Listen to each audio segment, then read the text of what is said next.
In 5th place, we have the Winchester Mystery House in San Jose. Fun fact, California tends to easily be one of the top 5 most haunted states out of the entire United States. And it was a struggle today not making another list with purely locations from, California. The origins for this crazy tale begin in 1881, when the passing of Sarah Winchester's mother, father-in-law, and husband, William Winchester, of the famed Winchester Repeating Arms Company, all happened in under a year, leaving her with a very large inheritance, assumed to be around $20 million, and a 50% stake in the company, making her one of the wealthiest women at the time. If $20 million doesn't sound super rich to y'all, in today's money that would be about $561.6 million. Chump change, right? After living in Connecticut for the majority of her life, an arthritis diagnosis and meeting with a medium convinced Sarah to start a new life in California. She believed her family to be cursed by victims of the Winchester rifle and began construction on what was originally a 2-story, 8-room farmhouse, which she purchased in 1886. She and her late husband shared an interest in architecture, and after dismissing all of the architects she originally met with,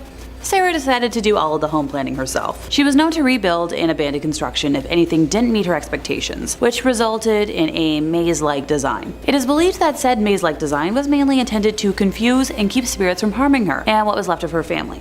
According to paranormal investigators Mary Jo Ignoffo and Joe Nickel, the bell tower built on the property was used to summon spirits, and Sarah was known to throw lavish parties for the beings she feared in an attempt to please them. It was reported in the San Jose News in 1897 that a 7-story tower was torn down and rebuilt 7 times. Honestly, I respect the attention to perfection, knowing what you want, and having the money to be able to not settle. As a result of her expansions, there are walled-off exterior windows and doors that lead to nowhere, along with staircases that end suddenly, and as the house grew in size, up to 5 additional levels were added to the home. When the 1906 San Francisco earthquake hit, the damage to the home was quite extensive, causing the collapse of the 7-story tower and most of the chimneys. An entire wing was destroyed along with the 3rd and 4th story additions, and pipes began protruding from what were once window boxes. Before the earthquake, the house is believed to have had 500 rooms, and at the time of Sarah's passing in 1922, the house had 160 rooms, 2,000 doors, 10,000 windows, 47 stairways, 47 fireplaces, 13 bathrooms, and 6 kitchens. Visitors to the house today have reported multiple instances of experiencing cold spots, footsteps, cooking smells, odd sounds, whispering, doors and windows slamming, and feelings of being watched. Honestly, I still kind of want to visit it. In 4th place, we have Myrtles Plantation. Located in St. Francisville, Louisiana, and built in 1796 by General David Bradford on top of a former burial ground, this domicile is believed to play home to at least 12 different ghosts. So brace yourselves for a highlight reel. Our first ghosty story begins with a newly married couple, Mr. and Mrs. Clark Woodruff. Mr. Woodruff was a cruel and harmful man and owned numerous indentured servants, which was the icky norm at the time, and one in particular that he liked to, punish went by the name of Chloe. Now, Chloe tried to protect herself from the wrongful punishments by listening in on the Woodruffs' conversations and modifying her behavior, which is kind of brilliant. Sadly though, one day after being caught eavesdropping, Clark had one of Chloe's ears cut off. Her mutilation was hidden, at the demand of the Woodruffs, by the use of a green turban. Even though most folks wouldn't see the damage, the painful experience would stay with Chloe and inspire her to make plans for revenge. On the 9th birthday of the Woodruff's daughter, Chloe placed poisonous oleander leaves into the cake, intending to only get them sick so she could nurse them back to health and earn a favor with the family. Desperate times call for desperate measures. Tragically, the dosage was lethal, and it ended up killing the missus and the offspring. After word spread of her actions on the plantation, the other servants were the ones to take revenge. Chloe was hanged by the neck for everyone to witness until the life was drained from her body, and then her body was weighed down by rocks and thrown into the Mississippi River. Multiple visitors to the current location have reported seeing the transparent and ghostly apparitions of a young girl wearing a green turban moving throughout the property. In 1992, the owner took a photo that they believe captures Chloe's spirit. This photo was originally intended to be used to secure an insurance policy for the home in case of fire or other natural disasters, not to prove paranormal activity. The presence of a human figure within the photo was undiscovered until it was developed. Many tests have been done to verify its authenticity, but make sure to let me know in the comments what you folks think after seeing it. Alrighty, what's next? Oh, the next owner of the property, a wealthy family man, and his 5 wards would pass away from tuberculosis on the property. The home was later passed to one of his surviving daughters and her husband, the Winters. Mr. William Winter was a proud member of his community and taught Sunday school out of the home. So one day, as William was teaching, an unknown man rode up on a horse yelling to see him. And as he came out to address the man, he was shot at point-blank range on his front porch. William retreated into the home and staggered partway up the stairs before passing away in his wife's arms on the 17th step of the staircase. The sound of his strong and forceful stomps still linger in the home today, as visitors report hearing heavy footsteps from empty staircases. The overall paranormal activity became more noticeable in the 1970s once it was purchased by the Myers family. Oh, right, remember how I mentioned it was stupidly built over a burial ground? The ghost of a young Native American woman has been repeatedly spotted fluttering about. During the Civil War, the house was ransacked by Union soldiers, and legend claims that 3 were killed in the house, leaving a scarlet stain in a doorway, roughly the size of a human body that cannot be removed.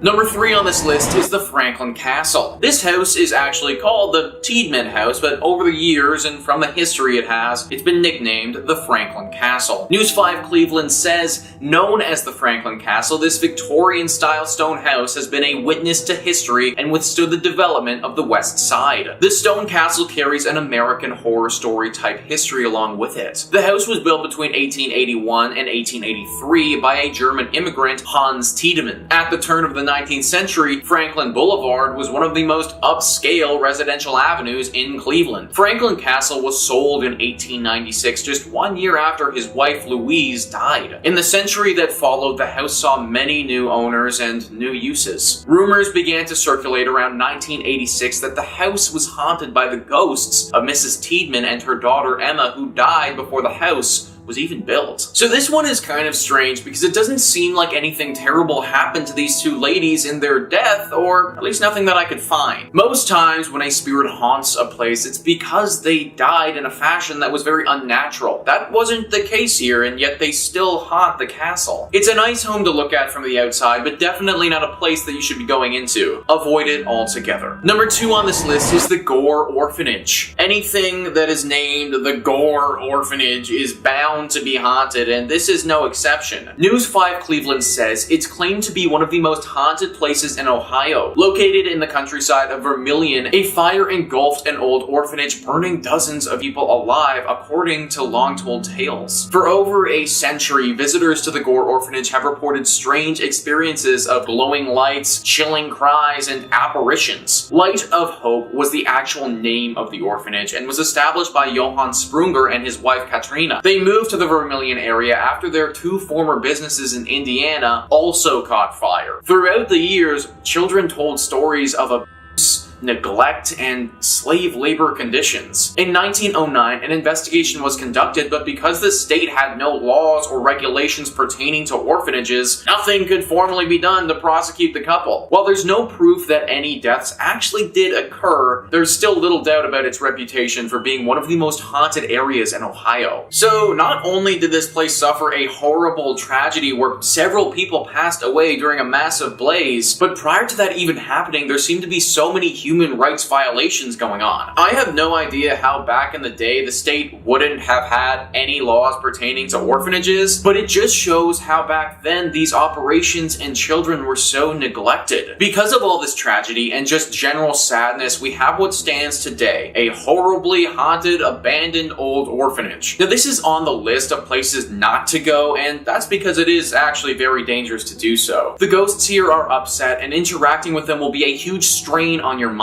However, if you are feeling strong enough, then I actually do encourage you to go. The only way these spirits will finally find peace is if they finally get the attention from the public that they deserve, something that clearly this place didn't get while it was in operation. And finally, number 1 on this list is the Ohio State Reformatory. This is one of the most famous spots in all of Ohio. It got the public's attention when it was used as the filming location for the famous movie Shawshank Redemption. It also got the public's attention though when it was claimed to be one of the most haunted spots in the entire state. The Atlanta Journal-Constitution says workers laid the cornerstone on what was known as the intermediate prison between the Boys Industrial School in Lancaster and the Ohio State Penitentiary in Columbus for nonviolent offenders on November 4th, 1886, according to the Mansfield News-Journal. The building was used as an operational prison for 94 years until 1981, and during that time there was a good deal of violence, death, and disease. It's not surprising in the least to find out that this place is haunted. Visitors have reported seeing shadows, hearing strange noises and conversations, and experiencing feelings of anger, dread, and sadness. In 1948, the reformatory's farm boss, his wife, and his daughter were kidnapped and killed by 2 enraged parolees outside the prison's walls. But the building itself is believed to be haunted by the ghost of Arthur Lewis Glattack, the superintendent at the prison from 1935 until 1959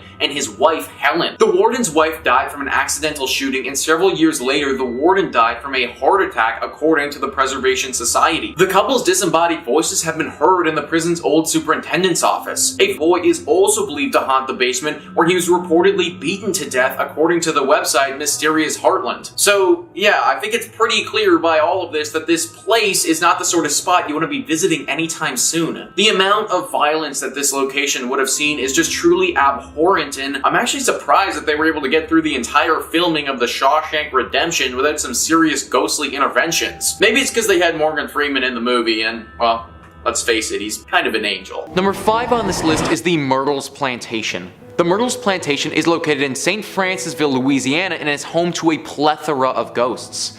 The plantation was established in 1796 and is said to have been built on an ancient burial grounds. These burial grounds have obviously contributed to the deep spiritual presence that it has, and the reports that there are 12 different ghosts that currently occupy the space. However, the spirit that is most commonly seen wandering the place wasn't from these burial grounds at all, but an incident that occurred at the plantation many years ago. Chloe, a slave of the plantation in the early 1800s, was eavesdropping one day on a conversation between the family who owned the plantation. The punishment was swift and drastic, and they cut off one of Chloe's ears so that she would never do it again. Chloe obviously didn't take too kindly to this, and even though she knew it would most likely mean her death, wanted to retaliate. She did so by poisoning a birthday cake, which in turn killed 2 of the owner's daughters. For this, she was put to death and executed. However, it is said that Chloe's spirit still wanders the ground to this day and is the most commonly spotted ghost at this plantation. She will be wearing a turban to cover up her ear that was chopped off when she was alive. If you ever see this ghost, people say that you immediately get filled with a deep and solemn depression that hangs over you for quite some time. People speculate that the deep depression that you feel after encountering her may have been the way that she felt while she was alive. Number 4 on this list is the Whaley House. The Whaley House is located in San Diego, California, and is said by some to be the most haunted home in all of the United States. The ghost who haunts the home is not your standard phantom. In fact, it is the spirit of a convicted high-profile robber from the 1850s. Yankee Jim had a good run of thievery, but was inevitably unable to avoid the gallows and was hung off of the back of a wagon in 1852. Thomas Whaley was at that hanging and watched as Yankee Jim died. This did not deter him though from purchasing the very land where it happened. It was at this spot that he proceeded to build what is known today as the Whaley House. It didn't take very long at this home though before the Whaleys quickly realized the errors of their ways. It is said that it took only a few weeks of living there before they started to notice strange ongoings at the home. Doors would slam without anyone around them at all. They may even lock themselves as well with you inside. Footsteps could be heard moving around the home at all hours throughout the day. These footsteps were large, the sound of a big boot attacking the ground, the sound of Yankee Jim. In the entirety of that time the family owned the home, for over 100 years, there was never a time that they said they weren't haunted in this house. After the home was donated and turned into a museum, the sightings became more exaggerated. Different phantoms started appearing, screams were heard, items would float from place to place. A parapsychologist even reported seeing a phantom dog run through the home at one point. Frankly, I don't believe all of these secondary claims. It kind of feels like people's imaginations ran with the idea of having a haunting once it turned into a museum. But I do believe the ghost of Yankee Jim to be a very real thing. If you do go to this home, make sure you have no valuables with you, or Yankee Jim may just claim them for himself. Number 3 on this list is the Hex House. Yeah, that's right guys, this place is literally called the Hex House, so it's no wonder why it's making the list. News Oklahoma says again, so this is something we feature in our serial killer tour. The new Hex House is inspired by the home that used to belong to Carol Ann Smith. French said the original Hex House, located at 10 East 21st Street, has negative energy attached. I mean, the things that she did with her nephew. They were dumping hot water on people that lived in the duplex next to them. There's also that whole history of her keeping those 2 hostages in the basement and kind of hypnotizing them, putting hexes on them. Yes, it's insane, said French. Claims of windshield wipers or stereos going on while the car is off are frequent if parked nearby. French even says they tested the theory during a tour and claimed she never did it again. We turned the bus off, but then it wouldn't start back up. It wasn't until a lady said she called Carol Ann a bad name and then she apologized. As soon as she was done, the bus came immediately back on, French says. The reason this house is on the killer tour list is due to what went down in 1928, guys. John Blymier, after receiving consultation from a woman named Nellie Knoll, thought that he had been cursed by another man named Nelson Raymer. John and some of his friends broke into the home, which is the Hex House, and then brutally killed Nelson. After they did this, they tried to set the house on fire, but it actually didn't burn. Since then, it's been a hotspot for ghosts, specifically that of Nelson Raymer. Number 2 on this list is the Stone Lion Inn Bed and Breakfast. This is definitely not the Airbnb you want to be booking for you and your pals for that relaxing weekend getaway you've been picturing. Travel Oklahoma says, stay at the Stone Lion Inn Bed and Breakfast in Guthrie at your own risk, as a mischievous ghost child has been seen and felt throughout the home. The spirit, said to be that of 8-year-old Irene Houghton, has been known to squeeze the toes of sleeping guests or even crawl into bed with them. The eerie tap tap tap of a child's footsteps has also been heard leading from the 2nd floor to the 3rd. According to legend, the 8,000 square foot home was where the child met her fate when a nurse her with cough syrup containing them.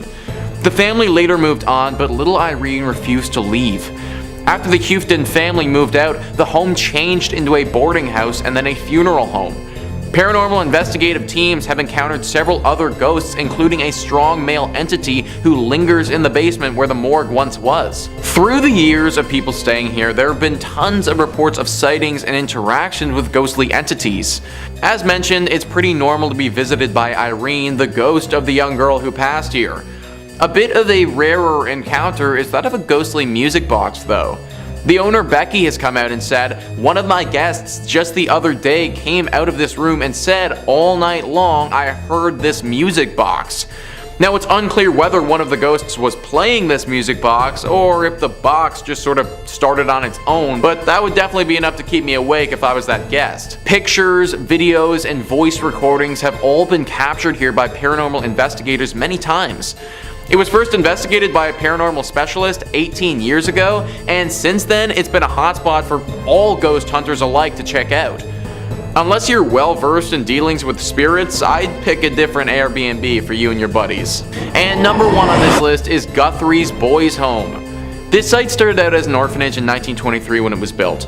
Now, becoming an orphan would truly be a horrible experience that I can't even begin to understand, but I can guarantee you that it would have been far worse if you got sent to this orphanage. That's because of the horrible atrocities committed here. There is no denying that the maid who worked here back then was sick.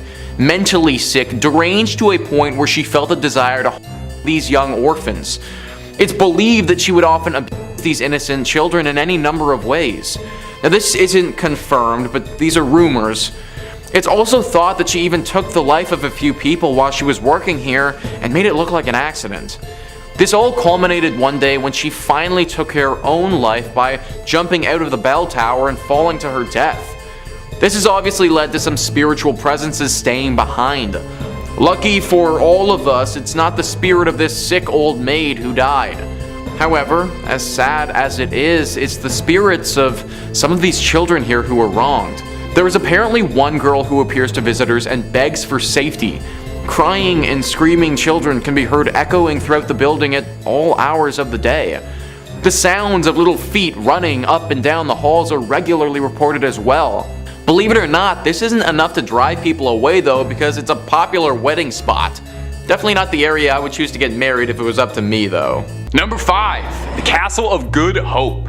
Coming up first on our list of haunted hotspots is going to be the Castle of Good Hope in Cape Town, South Africa.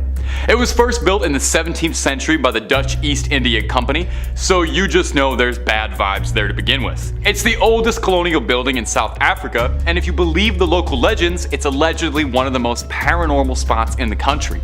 The first reported paranormal sighting from the castle came from 1915, when a tall, pale, mysterious man dressed in black, he sounds familiar, whose attire didn't match the era at all, country or anything, appeared seemingly out of nowhere, walking alongside one of the castle's ramparts before vanishing.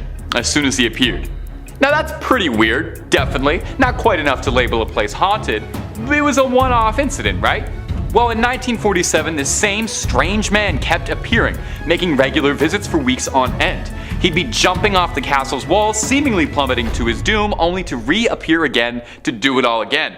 I gotta be honest, he sounds kinda sick, all things considered. Sounds like he just wants to bungee jump and vibe out as a ghost. Another popular story from the castle is that of former governor, one Peter Giesbert van Noot. Whew, you try saying that 5 times fast. He passed in the castle on the 23rd of April, 1728, the same day he had sentenced 7 army deserters to the death sentence. The legend has it that one of these soldiers hexed him and demanded he face him and watch the execution. Van Noot was apparently a bit squeamish and refused the invitation, and later that day was found dead at his desk, slumped over. And some believe his ghost still wanders the castle's halls.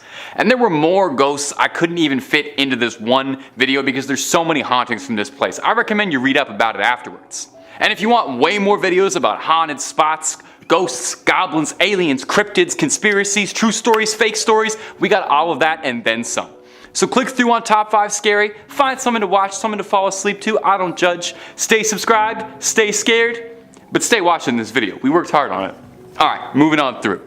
Number 4, the Chernobyl exclusion zone. Maybe this one's a bit of an obvious pick, but our next entry is going to be the infamous Chernobyl exclusion zone, the real-life post-apocalyptic wasteland of Pripyat. Have you ever heard the word Kenopsia? Maybe not. I don't even know if I'm pronouncing that right. I only learned this word today. But it refers to a feeling of seeing an atmosphere that you know is supposed to be populated, but isn't. And I feel like that word definitely applies to Chernobyl, or like liminal is a very good feeling too. It is kind of a liminal space, because you see all of these buildings and you can imagine a life happening there, but it's frozen in time. The Chernobyl blast would be enough to cover a whole video and then some. I heard there was a very good HBO series about it. And trying to cover it in under 2 minutes would be foolhardy, so here's the super quick Cole's Note versions, is that a late night safety test simulating a station blackout power failure ended up starting a huge blast, which eventually threw radioactive material that blew all over Pripyat and the surrounding areas, causing everyone to have to pick up everything and evacuate, never to return. 50,000 people used to live here, and now it's a ghost town. And yeah, I'm not gonna lie, I only know that line from COD 4. All gillied up, best level in the series. That one's just for my gamers out there. Now you can actually visit Chernobyl, although they don't really recommend you do. You know, it's not a fun hotspot for tourism or anything. People who delve into the zone for recreation, or to find things, are called stalkers, named after the Tarkovsky movie of the same name, revolving around visits to a strange zone, and not the video game Stalker, where bandits raid the apocalyptic zone, although you would be forgiven for thinking that. Visiting the zone is no easy task. For one, it's recommended that you absolutely go with a guide or someone who knows the area very well, and then come all the requirements. You mustn't touch anything whatsoever. No vegetation.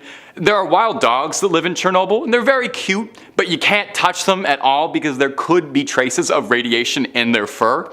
You have to wear an outfit that covers as much as possible. Big boots, you know, don't show up in your sunners and flip-flops. They recommend wearing a mask too to avoid inhaling any dust or, you know, any of the radioactive particles that could still be floating around in the air. Real life radiation, not half as fun as the comic books. You are very unlikely to come out of here with any web-slinging superpowers. More likely just gonna have a bad cough and, you know, your family's gonna get real sad. You're asked not to enter any buildings because some are so degraded that they could collapse literally at any minute with the wrong pressure applied somewhere, and then you're just another tragedy. Now, I've never been, but from pictures, Chernobyl genuinely seems unreal, like it's not part of the world, you know? It seems like it's something out of a movie or a video game, but it's this harrowing, soul-crushing reflection of our reality, a stark warning on the dangers of nuclear power, and a grim reminder that your life as you know it can be upended forever in but a moment. Number 3 on this list is Bachelor's Grove Cemetery. We just spoke about the most haunted home in America, so it's only fitting that we talk about the most haunted cemetery in America. The Bachelor's Grove Cemetery is located in Chicago, Illinois, and has potentially the widest array of ghost stories that I've ever heard of. It's not the biggest graveyard in the world. In fact, it doesn't even operate as one anymore.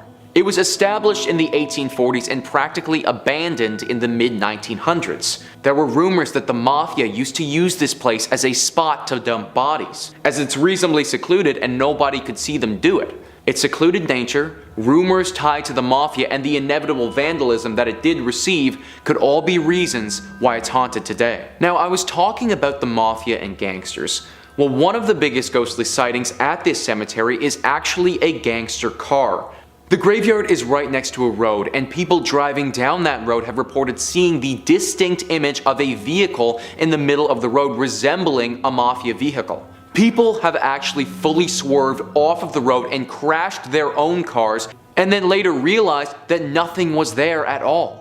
Others have seen a whole farmhouse appear in the graveyard, but when they tried to go to it, it completely disappeared. Cars and farmhouses, these are big apparitions, and lead me to believe that the spiritual presence in this cemetery has got to be really strong. In 1991, the Chicago Sun released a very famous picture of the graveyard in which there appears to be the figure of a woman sitting on a gravestone, all in white. The photographer behind this picture claims that there wasn't anybody there when he took the picture and it only came up on the camera. With over 100 ghostly sightings in this cemetery, I do believe that it's claimed to be the most haunted cemetery in America.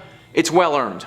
Number 2 on this list is Waverly Hills Sanatorium. Waverly Hills Sanatorium is located in Louisville, Kentucky, and was home to thousands of deaths. At least 8,000 if we're really trying to be exact. The sanatorium was built in 1910, and the main patients that it dealt with were victims of the White Plague. Back then, there was no known cure, and many of the patients died to this disease. That wasn't the only way that they died here, though. It is believed that doctors would use these dying patients as guinea pigs for some drugs or treatments that they were developing. However, oftentimes, this would just result in the patient's death. After the White Plague had largely been dealt with, the space was transformed into a geriatric hospital. The liberties that the doctors and the nurses took, they got even worse when this happened.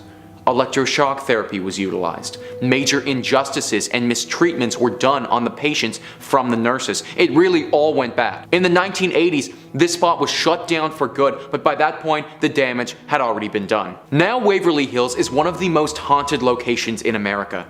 People say that there are constant footsteps all over the place, even though there's hardly anyone in the building. Doors will slam and lock when no one's even close to them. Phantoms and shadows will stalk people throughout the hallways of the building, seemingly waiting for a moment to strike. Screams and shrieks of former patients can be heard ringing throughout the corridors of the building. Many ghosts haunt the death tunnel, which was a place where they used to move the bodies of the dead. In room 502, there have been reported attacks on people, where they have felt their bodies seize up and get thrown to the ground. In that room, 2 nurses committed suicide.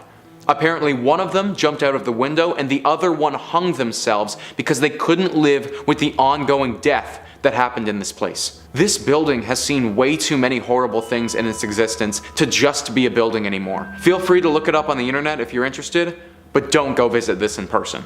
Number 1 on this list is the Eastern State Penitentiary. This prison is located in Philadelphia, Pennsylvania, and when you hear the types of things that went on at this place, it's no wonder that it's haunted as badly as it is. The facility was built in 1829 and was in service for roughly 150 years. Now, if this place had a motto, then it would have to be something about solitude. That was the theme at Eastern State Penitentiary: being alone. If you were a prisoner there, then you had your very own tiny little cell where you lived alone, ate alone, slept alone, and just existed alone. The thing is, it wasn't just the cell either. If you had to go to the washroom or leave the cell for any reason, then the guards would put a bag over your head and they would walk you to wherever you're going. The only thing that you will ever know if you go to this place is your cell. The mental strain that that amount of solitude would have had on those prisoners, it would have been insane. This wasn't the only form of punishment though. There were reports of chaining your tongue to your wrist and leaving you like that. They would dunk you in water and then they would hang you outside in the winter until your body literally froze. And honestly, there was a lot more horrible things that they did too that I don't even want to get into. Either way, due to all the horrors, due to all the death, due to all the atrocities that went on in these walls, the prison now boasts its fair share of ghosts. It is currently open to the public, however, I would not recommend going and checking it out. They have various cell blocks that are all known for different ghostly experiences. One of them has extreme echoing voices of laughter as if somebody was going insane. One of them has what it feels like evil shadowy figures jumping from wall to wall. The bloodthirst that these figures have is reportedly palpable. Another cell block has the visions of the dead faces that appear battered and bloodied right in front of you.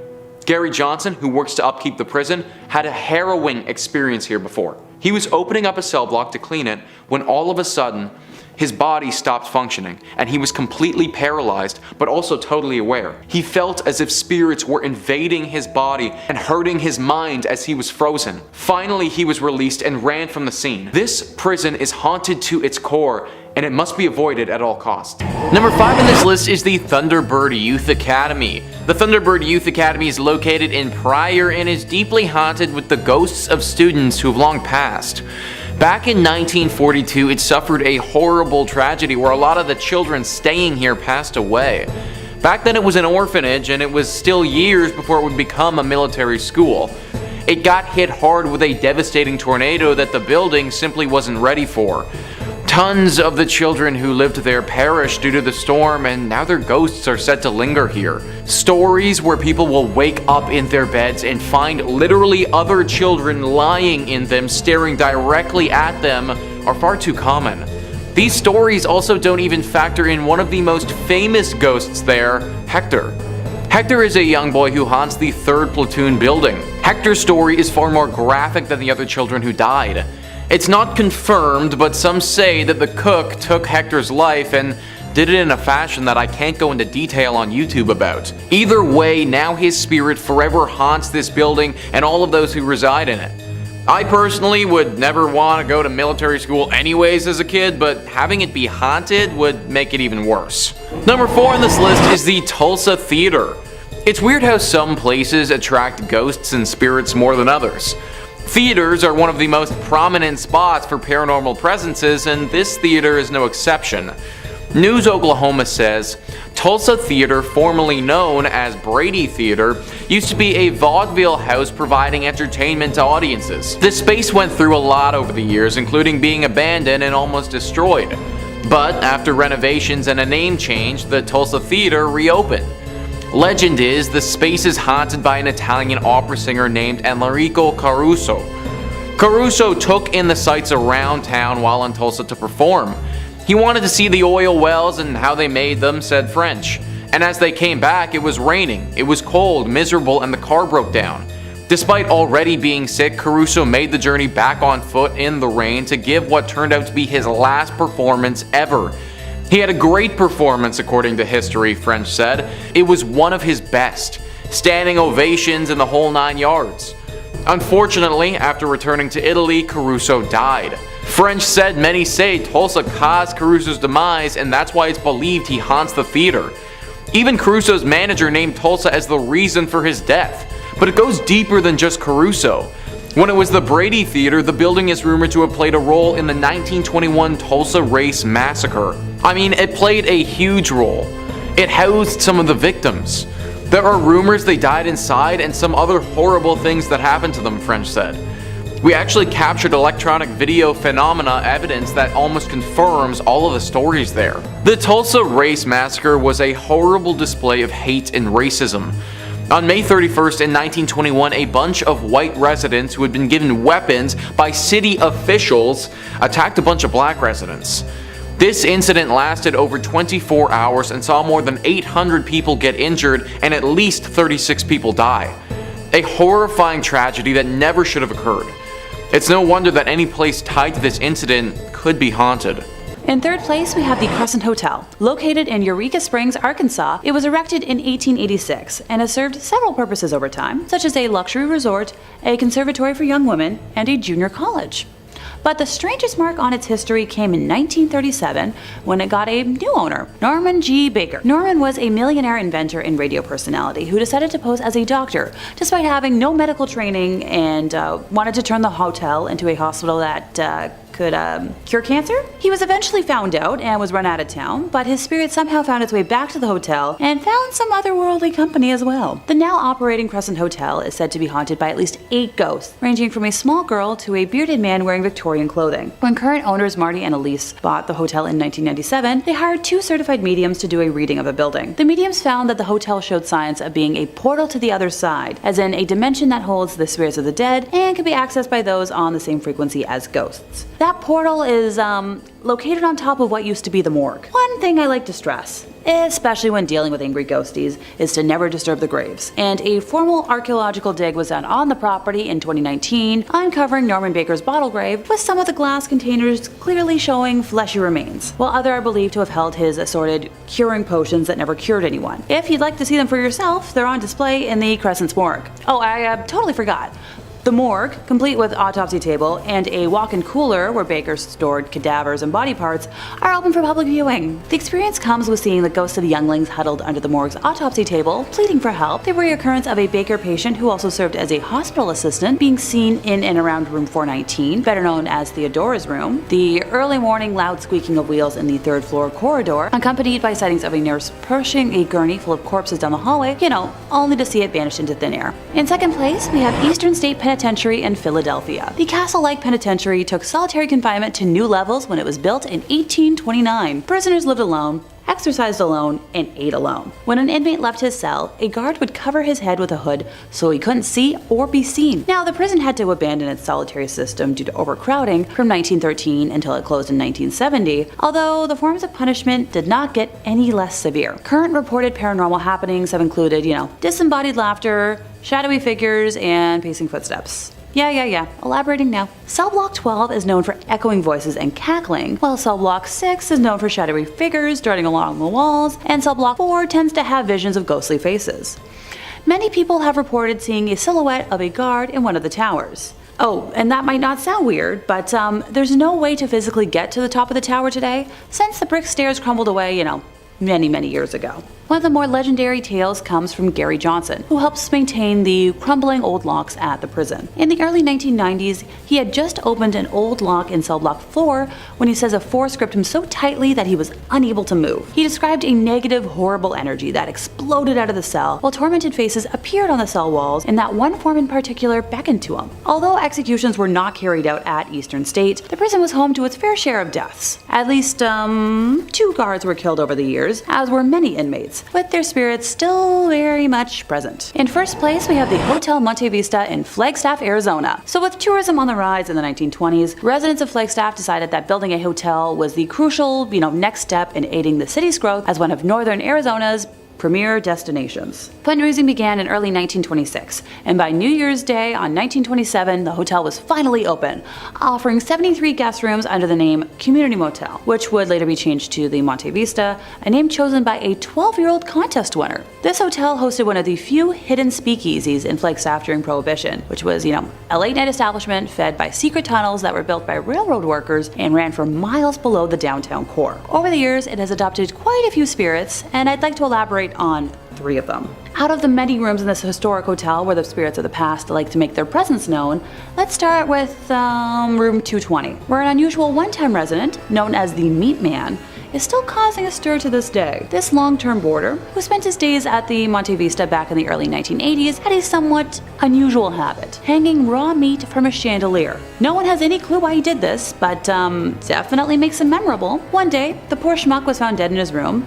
Nothing suspicious otherwise, and what has happened in that room since that day is why he made this list. On one such occasion, not long after the Meat Man had passed, a maintenance worker for the hotel was up in room 220 making a few repairs. When he left, he turned off the lights and locked the door, but when he returned shortly after, he found that chaos had erupted in his absence. The television was fully on, playing at full volume, and even more distressing, the linens on the bed had been violently removed, ripped up, and scattered across the room as if in a fit of anger. The maintenance worker in question steered clear of room 220 from then on, but even today, guests in the room have reported the television acting on its own accord, though it, has long since been replaced, as well as the cold touch of a man's hands. Ooh. Next up, the rocking chair of room 305. So the most common report, which has been well documented, is of an elderly woman in the rocking chair by the window. Guests have long told the tale of the chair moving by itself, knocking against the closet, and some have even seen the old woman herself, gazing longingly out the window. While the woman's name is not known, old stories from the hotel tell of a long-term resident who would,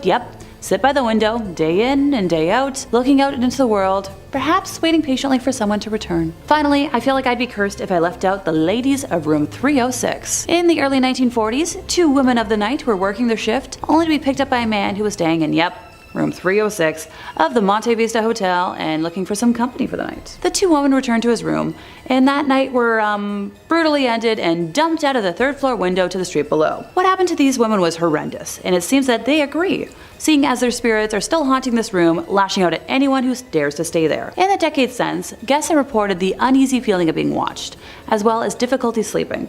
Men in particular tend to be affected, with some claiming that ghostly hands have been placed over their mouths or throats while they sleep. Coming in at number 5, we have Grafton, Utah. Located just a few miles away from Zion National Park in Utah, the now abandoned town of Grafton can be found. The town was originally established in 1859 when 5 Mormon families nearby were led to establish a town they called Wheeler to plant cotton, which would have been a profitable commodity during the Civil War. After only 2 years, the town was struck by a massive flood starting on January 8th of 1862 that washed away the entire town. However, the pioneers did not give up that easily and moved about a mile upstream and founded a new town named Grafton. They grew cotton, alfalfa and wheat, but life was harsh and many residents lost their life due to the diseases and various accidents. The mortality rate was also extremely high, which accounts for about 77 total graves in the nearby cemetery. The town flourished for a while despite recurring floods, with a church and adobe schoolhouse being built in 1886, but when the Hurricane Canal was built in 1906, many families started to move to Rockville and Hurricane, and by 1920 only 3 families remained in the town, and in 1944 the town's last residents, Frank Russell and his wife Ellen, moved as well. And although the town is now well maintained by the non-profit volunteer organization of the Grafton Heritage Partnership Project, its dark past can still be felt when exploring the area. People have reported hearing ghostly footsteps over the creaky floors in the empty buildings, as well as the breath of ghostly souls on the back of their necks. The entire town gives visitors a feeling as if being watched, and the shadowy figures can sometimes be spotted in the windows. Another visitor of the ghost town visited the basement of the Russell home and claimed that they found a chair sitting in the middle of the basement with a mark on it as if someone had recently sat on it. They had been exploring for over an hour at this point and had not encountered another person on the way to town or the entire time they were there, but for some reason the print looked brand new, with not a single speck of dust on it. After filming for a few moments in the basement and recording into the silence, they felt a rush of air, as if someone had just walked past them, which scared them, and they decided it was time to leave. There are even rumours of skinwalkers lurking in the area. Even the cemetery itself has many reports of people hearing crying, laughing and chilling screams, especially late in the day and when it's overcast. Some people have even seen a woman in a dress with her hair in a bun walking around the cemetery sobbing, but when they approached her she disappeared into thin air. There is no doubt that there is definitely a very uncomfortable feeling while walking around the gravestones, which isn't surprising knowing the sad history of the people laid to rest there. In at number 4 we have Deadwood, South Dakota. The town of Deadwood is located in South Dakota and gained attraction in the gold rush of 1876. In 1875 a miner named John B. Pearson found gold in a narrow canyon in these northern Black Hills. This canyon became known as Deadwood Gulch because of many dead trees that lined the canyon walls at the time. Practically overnight the tiny gold camp boomed into a town that played by its own rules that attracted outlaws, gamblers and gunslingers along with gold seekers. At its height the city had a population of 5,000, attracting larger than life Old West figures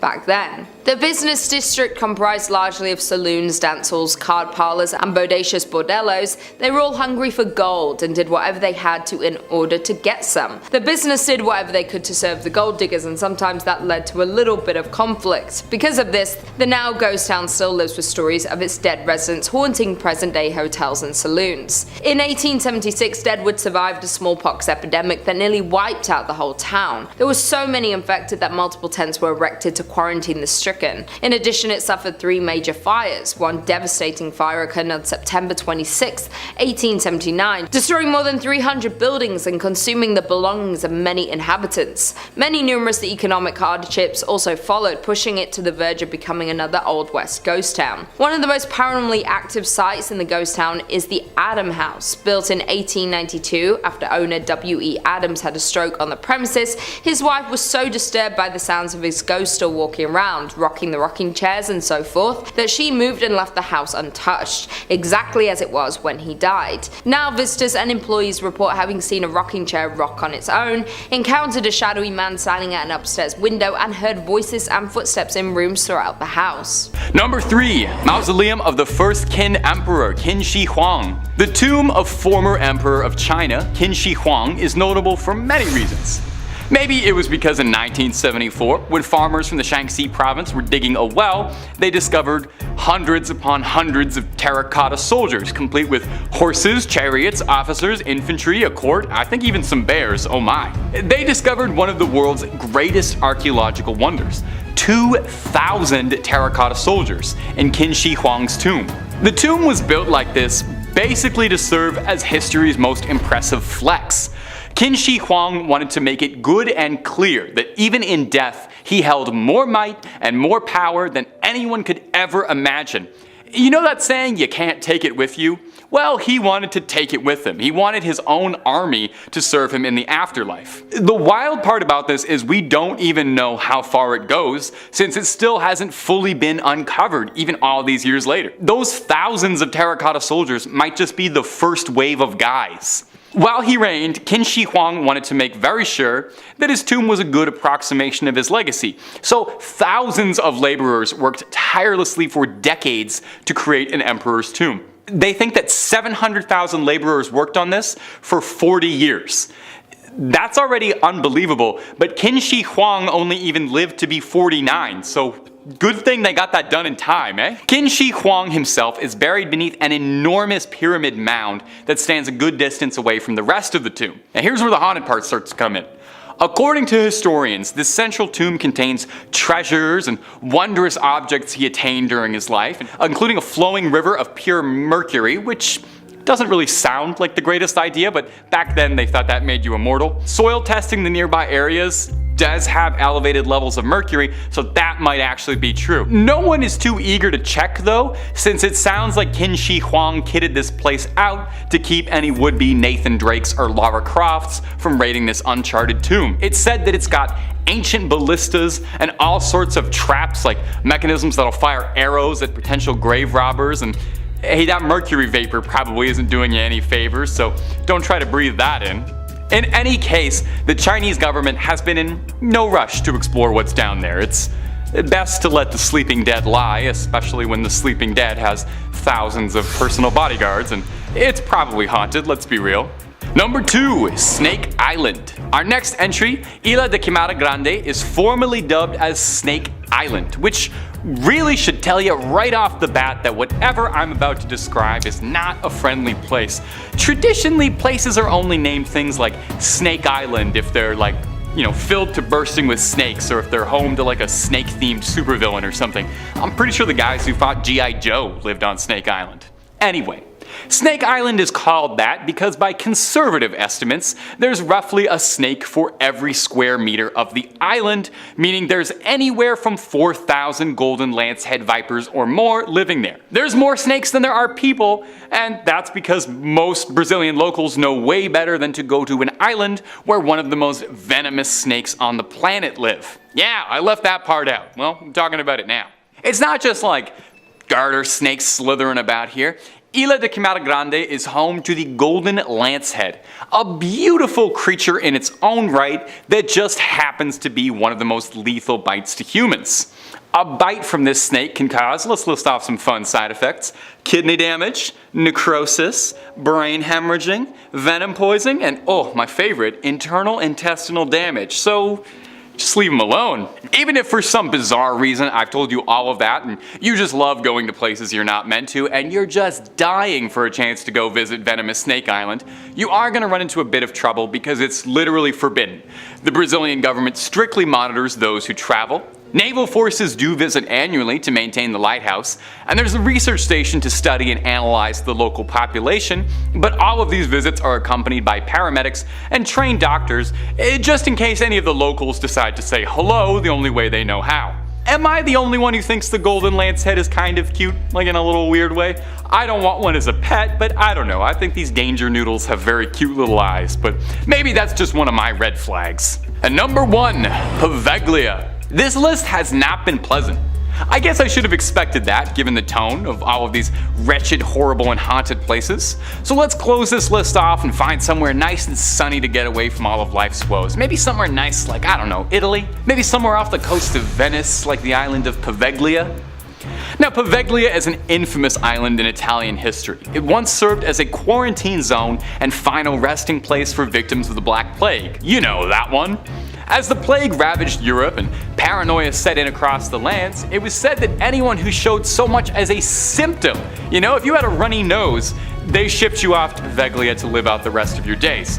Oftentimes, they would send people who weren't even really sick. You just complain about a headache trying to get a day off work and you're on a longboat to the last island you're ever going to go to. It's said that over 50% of the island's soil is made of burned human ash. Let that set in for a second. The ground itself is haunted. In the early 19th century, the island converted from a quarantine zone to a mental asylum because I guess it thought that that wasn't scary enough. The asylum did not do much to improve Poveglia's reputation.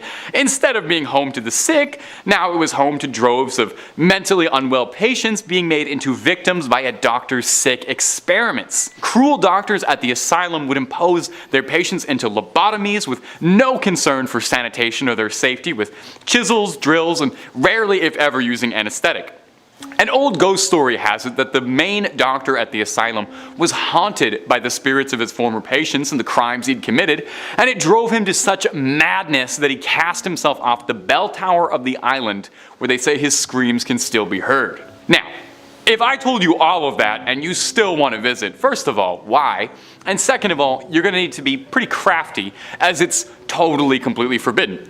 You will be pressed to the fullest extent of the law if you're caught trespassing, not even remotely worth the risk if you ask me. At best, you get arrested. At worst, haunted for the rest of your days. In at number 5, we have Batstow Village in New Jersey. Located in New Jersey, Batstow Village is a historic community centered around the Batstow Iron Works. The site was ideal for ironwork because there was water for mills, abundant wood for charcoal, and naturally occurring bog iron. The well-preserved and lovingly restored village dates back to 1766. As the operation of ironwork grew, so did the village. There were mills, cottages, and over 3 dozen structures and buildings still remain, many from the early 1800s. But by mid-1800s, iron production declined due to the discovery of coal ore. As the need for iron declined, then glassmaking was pursued by the town, but at that point the population already started to dwindle. When Joseph Wharton purchased the property, he primarily focused on forestry and agricultural endeavors. After Joseph Wharton passed in 1909, the property was managed by a trust. The state of New Jersey began buying the land in the 1950s. The last resident to leave the town left in 1936, but not before strange disappearances occurred. According to local legend and a bunch of conspiracy theorists, Ong's Hat offers a portal to a different dimension. In the 1970s, a few professors from Princeton fled there after being mocked by their quantum physics theories. This was when they claimed to have discovered interdimensional travel. According to other local legends, the devil is the 13th born son of the Leeds, the first inhabitants of New Jersey. Mother Leeds gave birth to a healthy baby, who within minutes transformed into this beast. This old ghost town is said to be a hotspot for the Jersey Devil activity, and in the last 50 years there have been numerous reports and encounters with the beast in this area. Some of these encounters include strange tracks along with hearing screams just outside of the village. One sighting of the Jersey Devil comes from a group that saw the creatures crossing the street in front of them. When visiting the village, some say you can feel his presence as if he's walking right behind you. In at number 4, we have Bodie, California. Located up in the Bodie Hills in Mono County, California, near Yosemite, in 1859, 4 miners found a good place to look for gold in the hills near the California-Nevada border. Bodie died in a blizzard not long after, but a small mining town sprung up at their camp. The town was home to 10,000 people. Bodie was a mining camp in 1859 where people had seen gold in its hills, mills. Eventually it turned into a well-populated town, though like most mining towns it saw its peaks, its losses, and then its decline. Fast forward to 1962 and the town would be fully abandoned. Although it already showed signs of decline with dwindling numbers at the start of the 20th century, a series of fires forced the last remaining residents to flee the town, leaving it almost exactly as it was in the early 1900s. With the dinner tables still set, shops are still stocked with supplies, and restaurants are still poised to serve long-forgotten meals. Today, the 110 silent buildings sit spaced out for traffic and people that aren't there. Buildings such as a barbershop, a church, a mill, a morgue, and a leaning hotel are held up by a beam and have been left untouched for 100 years. Though it has been left abandoned for years, some of the buildings are in a crumbling state of decay, while others stand strong, full of their original items but long devoid of their owners. There were also 60 saloons and thus a fair amount of danger. People were robbed and crimes occurred quite often, though the curse of Bodie has nothing to do with the fires or the shootings. It started because people started taking artifacts from abandoned buildings. They take weather-worn shoes or pieces of glass from shattered windows. Somebody once ran off with a piano. Those items may seem like they have no value, but all objects carry equal significance in telling the story of Bodie. Thus the curse of Bodie emerged. If you take something from Bodie, bad luck will come around to get you. Because of the rumor spreading of a curse, people who stole items would send them back, often including heartfelt apology letters, explaining that they didn't expect their fish to pass or their romantic life to fail from stealing from Bodie. In at number 3 we have Garnett, Montana. Found in Montana, the abandoned town of Garnett was another gold rush town that drew thousands of hopeful miners. Between 1862 and 1916, gold was mined from the area. During the peak of the town it had hotels, saloons, schools, and stores in the midst of the town's biggest years.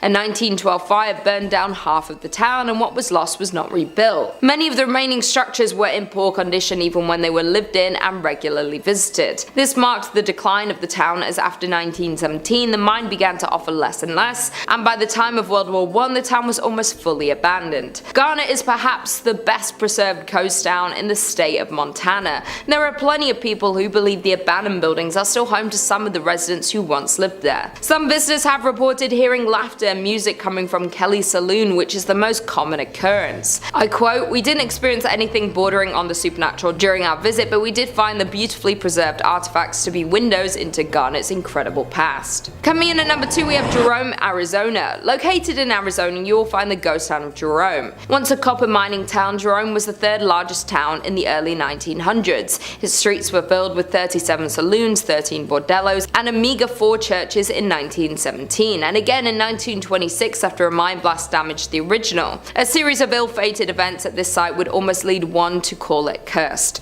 When the Great Depression hit, conditions in the town took a sharp downturn. Plagued with man-made disasters and poor fortune, Jerome's population gradually dwindled from thousands to somewhere between 20 to 50 residents. Finally in 1950 the town was abandoned for good. A number of visitors have recounted other mysterious sightings. Visual apparitions range from human-shaped figures that roam the halls and stairways of the old hotel to a friendly animal that is said to scratch and meow at the doors. Additionally, one of the town's most well-known ghosts is said to lurk at the town's community centre. Formerly called Lawrence Memorial Hall, the building is more often familiarly termed Spook Hall due to several strange happenings. With all the other apparitions wandering about this historic town, the cemetery, of course, known as the most haunted place in the whole town. Visitors here have made numerous reports of dark figures moving about, the sound of ethereal footsteps, and the sounds of distant voices. The old cemetery includes graves dating from 1897 to 1942. And finally, in at number 1, we have Cerro Gordo, California. Cerro Gordo is a ghost town located in Death Valley and is considered one of the best abandoned places in California. Cerro Gordo means fat hills in Spanish. It was named this for the vast amount of silver it contained. By the end of 1869, the city flourished and became well known for its promising business. By 1871, Cerro Gordo was well established as a mining town. The American Hotel was completed that year, as were several other permanent structures,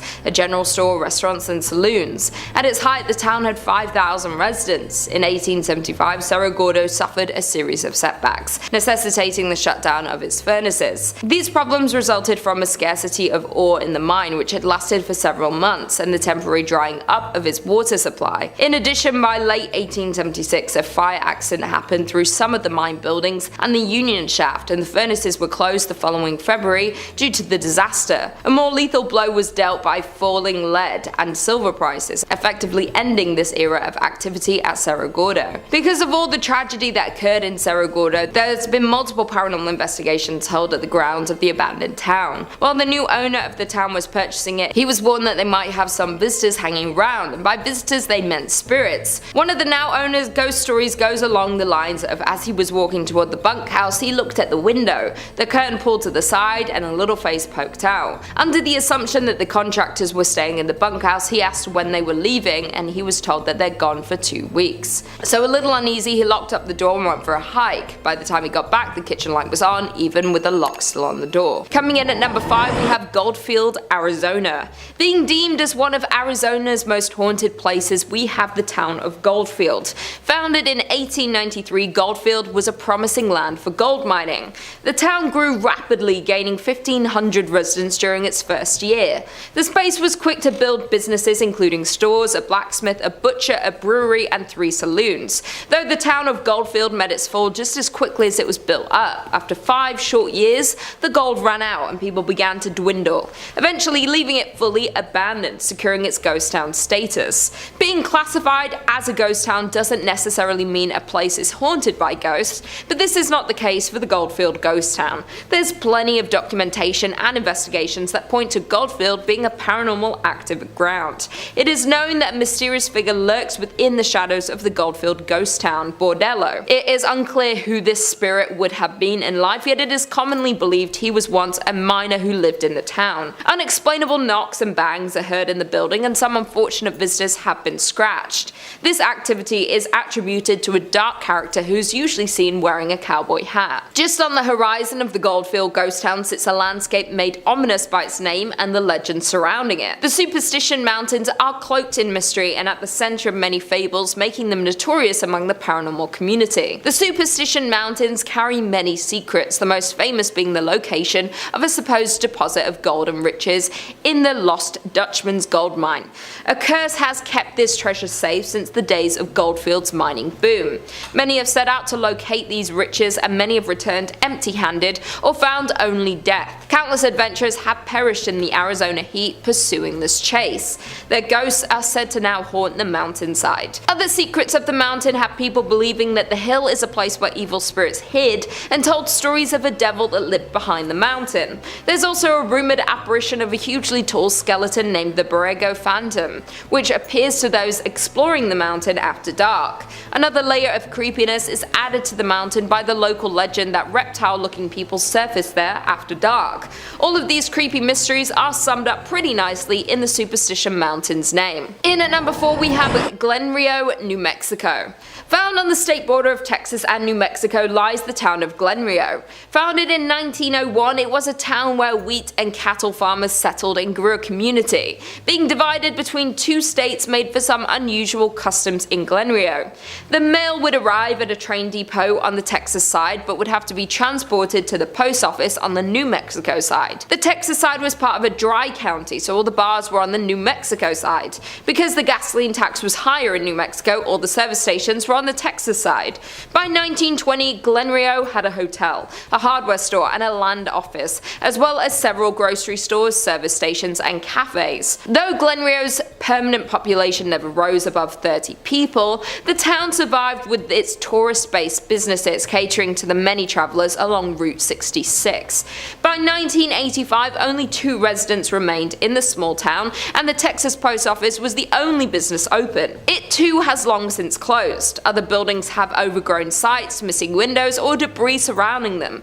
The detritus of 4 decades when Glen Rio welcomed tens of thousands, fed and entertained them, and sent them on their way towards Chicago or California. In at number 3 we have Tulingua in Texas. The town of Tulingua, Texas was once a bustling mining town full of life, wealth, and promise. Today it's a ghost town with abandoned mine shafts, a general store, an old jail, a church, and multiple ghost houses. Tulingua became of interest to local miners in the late 1800s when they discovered cinnabar, a red mercury sulfide. A man by the name of Jack Dawson discovered that mercury could be extracted from the cinnabar, and by 1900 there were 4 mining companies in the area with a population of over 2,000 people. The Chisos Mining Company owned the entire town of Tulingua, and at one point they built a general store, a post office, a hotel, a school, a theatre, and even a telephone service. Though conditions in the mine were tough, with the 7-day work week being the standard, standard. Working long days in the desert heat led many miners to lose their lives in the mines. To make matters worse, the Chisos Mining Company even paid their workers in coupons, which could only be spent at the company-owned store. The decline started once the mines dried up, companies left, and the people left with them. One of the scariest parts of the town is the church, which sits on the hill above the ghost town. One quote says, "As we approached the church, the door opened all by itself. Inside the church, visitors report an eerie feeling when entering the church. Moreover, several others report experiencing blackouts, blurred vision, and even hallucinations while exploring the abandoned town." Researchers theorize that this is due to low-frequency sound waves in the area that are able to alter people's perceptions of the things around them, and as well as disorient them. In at number 2 we have Ludlow, Colorado. Located about 12 miles north of Trinidad, Ludlow, Colorado is a ghost town known for an infamous event in 1914. A former mining camp, it was the location of the Ludlow Massacre. Beginning in 1910, the resident coal miners grew unhappy over their dangerous working conditions and began to debate a strike. By 1913, a strike had begun, much to the dismay of owner John B. Rockefeller. On April 20th, 1914, there was a massacre in Ludlow, where the Colorado National Guard and Colorado Fuel and Iron Company guards attacked miners, burning their tents to the ground. Known as the Ludlow Massacre, 25 people lost their lives. The massacre was the height of the Colorado Coalfield War, which began a year earlier in 1913. Two coal mining counties, Las Animas and Huerfano, were the centers of the conflict. The United Mine Workers of America led the strike against the Colorado Fuel and Iron, owned by Rockefeller. They were upset over the horrible working conditions. Both parties led attacks back and forth over the years. Today, the old company town of Ludlow still stands as a ghost town, and the site of the tent city is also kept reserved, now under the care of the United Mine Workers of America. A monument to the deceased was also built by the Union at the site. In addition, the cellar where so many innocents perished is still in place. The doorway can still be seen and the dark depths of the pit can still be viewed. Though this isn't recommended, as many people who visit the abandoned ghost town report a strange feeling when looking through the doorway, and even worse, possible whispers around them with an unexplainable source. And finally, in at number 1 we have Helltown, Ohio. The abandoned town known as Helltown can be found in the Cuyahoga Valley in Ohio. There sits an eerie deserted town known by locals to be haunted. No people live in the area anymore, though there are still remnants of the lives of former residents left behind. The whole town is surrounded by hazardous roads that seemingly lead to nowhere. Locals believe this was done to confuse any wandering explorers. But the Helltown Church seems to have inspired the town's ominous name. The tiny white church is in the center of Helltown and is central to all local theories. Some say the church was a place of worship for practicing Satanists who still lurk around the closed-off roads, hoping to recruit unwelcome visitors. Others believe the town was evacuated after a chemical spill that resulted in bizarre mutations of the residents and animal population. The legend of the Peninsula Python stems from this theory. There even sits an abandoned school bus in the town with legends of its own. The story goes that the bus was carrying a group of high school students who were going to one of the ski resorts near Boston when an elderly woman flagged down the bus. She was in a panicked state and explained that there was a young boy in her house who was seriously hurt. The bus driver, in an attempt to help, turned down her driveway and drove into the woods hoping to help the boy. When the bus approached the house, Satan worshippers swarmed it and sacrificed all those on board. The bus sat back there for over 30 years, standing as a warning to all who decide to venture into Helltown. A local paranormal investigator set out to research the abandoned town, and to his surprise, what he discovered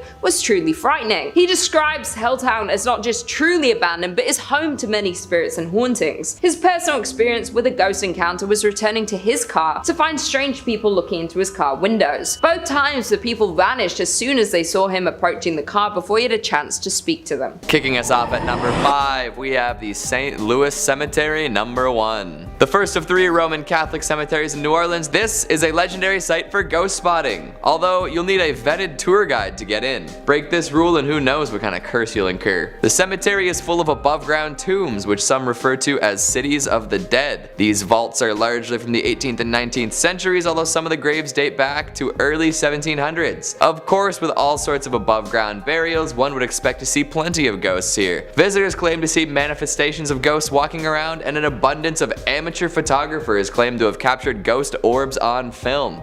Digital too. Some ghosts are more famous than others, but at the St. Louis Cemetery No. 1, none are as well renowned as Mary Laveau. The voodoo queen of New Orleans, Laveau made a name for herself through fortune telling, occult studies, and herbal medicines. These days, gawkers claim to see her floating through the cemetery where she's buried, wearing her signature bright colored clothing and white turban. Guests have reported being scratched, pinched, shoved, or even coming down with sudden unexplainable illnesses after seeing her ghost. For many years, followers of the occult would visit her tomb and mark it with 3 X's, but this led to more severe vandalism and it has been refurbished since. Laveau isn't the only ghost to roam the graves, but she is definitely the most well known. Just watch your back if you choose to visit and stick with the tour guide. Next up at number 4, the Hanging Jail. The Gothic jail of De Ridder was built in 1915. Anything Gothic has a higher chance of being haunted, it's just how architecture works. That's why the Notre Dame is so full of ghosts. That and the whole Claude Frollo situation.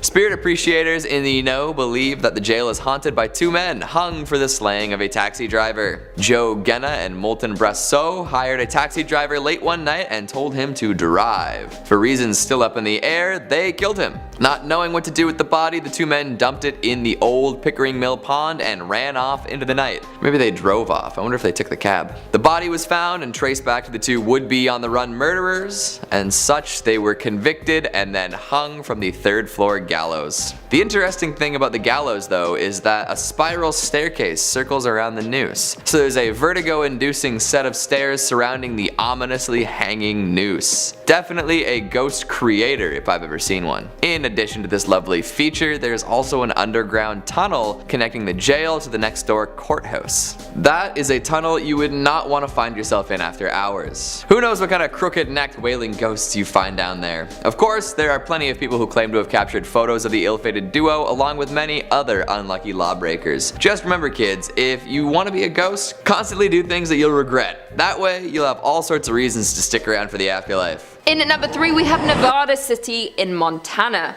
Miners settled in Nevada City in 1963 along with establishing their homes and businesses in this new town. Located in southwestern Montana, the town is 1.5 miles from Virginia City. The town was thriving up until 1876 when the gold miners moved to other promising sites. In 1896 the Connery Placer Mining Company destroyed most of the city's buildings. The company dredged the gulch and later abandoned it, leaving heavy wooden barges. This abandoned town being haunted is old news as the Nevada City Hotel is reported to be frequented by the apparition of a road agent who lost their life nearby, according to online sources.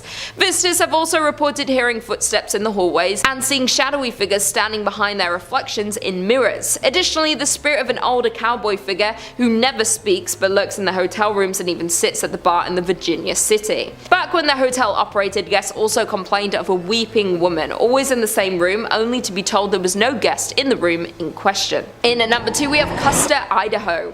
The mining town of Custer was born in 1879 by gold miners looking for their next gold hotspot. Prospectors discovered gold in what would become known as the Yankee Fork area of central Idaho in 1867. The area was worked on a small scale for more than a decade before the discovery of General Custer Mine. The General Custer Mining Company closed in 1888 and the district experienced a sharp decline.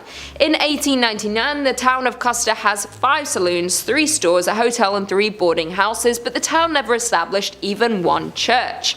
By 1910, most of the mines in the area were closed, and the Yankee Forks boom years came to an end. The combined population of Custer and the nearby Bonanza was just 66 people. The Silver Messenger reports just 2 families remaining in Custer in 1911, and then being fully abandoned the year following. Today it has been purchased by the US Forestry Service and, in conjunction with the Friends of Custer Society, is slowly being made into a historic site. Some original buildings have already been renovated, some are in process, and many others are slated to be restored. Several buildings lost in a 1960s grass fire are due to be replaced with replicas. The Forgotten Town is a landmark for many people such as tourists and especially paranormal investigators. In the old schoolhouse is a museum containing items left behind and showcases the town's unique history. Although interesting, you can't help but get an eerie feeling thinking about the people who once owned these items, as walking into one of these structures is like walking back in time. To think this town was once active with human energy and miners working every single day. And finally, in at number 1 we have South Pass City, Wyoming.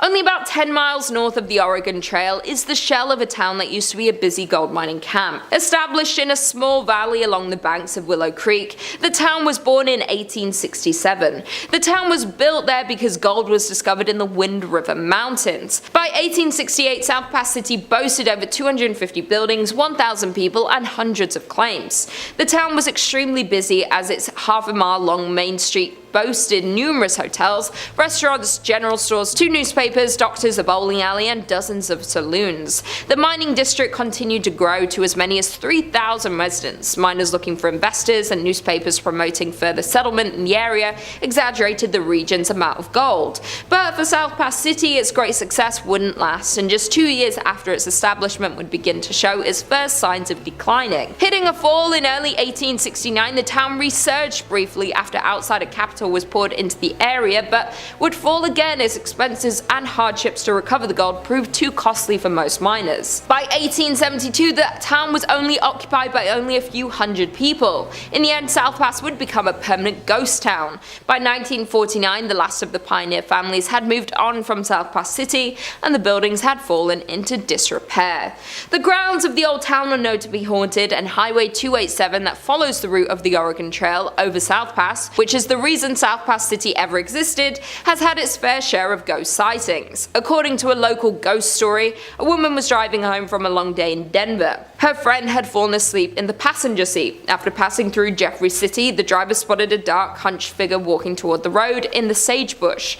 About a half-mile later, she saw the same figure closer to the road. She noted his pig coat as he became clearer. About a half-mile later, still thinking about this man and his surprising reappearance, she reached over to wake her friend and request she take a turn driving. As her friend awoke, she saw the same man at the edge of the road, just crossing the white line onto the highway next to the car. Screaming, they accelerated away and compared descriptions. It was certainly the same man. Coming in at 5, West Virginia Penitentiary. Opened all the way back in 1875, the West Virginia Penitentiary in Moundsville is said to be one of the most haunted prisons in the states. The first building constructed on the site was the North Wagon Gate, which was made with hand-cut sandstone. The state used prison labor during the process, and work continued on this first phase up until 1876. Following completion, the prison consisted of the North Wagon Gate, north and south cell blocks, a kitchen, dining area, hospital, and chapel, as well as a 4-story tower connecting the 2 administration buildings. The prison also included space for female inmates and personal living quarters for the warden and his family. Once the prison opened, it housed 251 male inmates, including some who helped construct the prison where they were incarcerated. The condition of the prison worsened throughout the years, and the facility was eventually ranked as one of the top 10 most violent correctional facilities. On Wednesday, November 7, 1979, 15 prisoners escaped from the prison, one of them being Ronald Turney Williams, who was serving time for murdering Sergeant David Lilly of the Beckley Police Department. He managed to steal a guard's weapon and reach the streets, where he encountered 23-year-old off-duty state trooper Philip S. Kesner, who was driving past with his wife. Kesner attempted to take action against Williams, but he was shot in the process. The prison was home to riots, fires, and nearly 100 executions during its time in operation. To this day, visitors have reported sightings of phantom inmates and a shadow man wandering the premises, as well as unexplained voices and cold spots. You can take tours around this haunted penitentiary and even view the electric chair dubbed Old Sparky. For you brave souls out there, you can also do an overnight session if you dare. Coming in at 4, North Bend Rail Trail Tunnel number 19. North Bend Rail Trail is located in Ritchie County in West Virginia and is a favorite for hikers, cyclists, and horseback riders traversing the 72-mile-long trail. However, proceed with caution if you wind up in the area, particularly around tunnel number 19, also known as the Silver Run Tunnel. History goes that on one foggy evening in 1910, an engineer spied a young woman in a flowing white dress standing on the tracks. He brought the train to a stop, but when he searched for the woman, she had vanished. He wasn't the only one to spot her, her either, many of his predecessors had as well. No one quite knows the origin of the woman in white, although some bones were found under a house near the tunnel. Some people say you can still spot her. Now, those who explore the tunnel are advised to bring a flashlight even during the day, with the tunnel being over 1,376 feet long, which is beyond sunlight's reach. You have been warned. Coming in at number 3, we have the Dai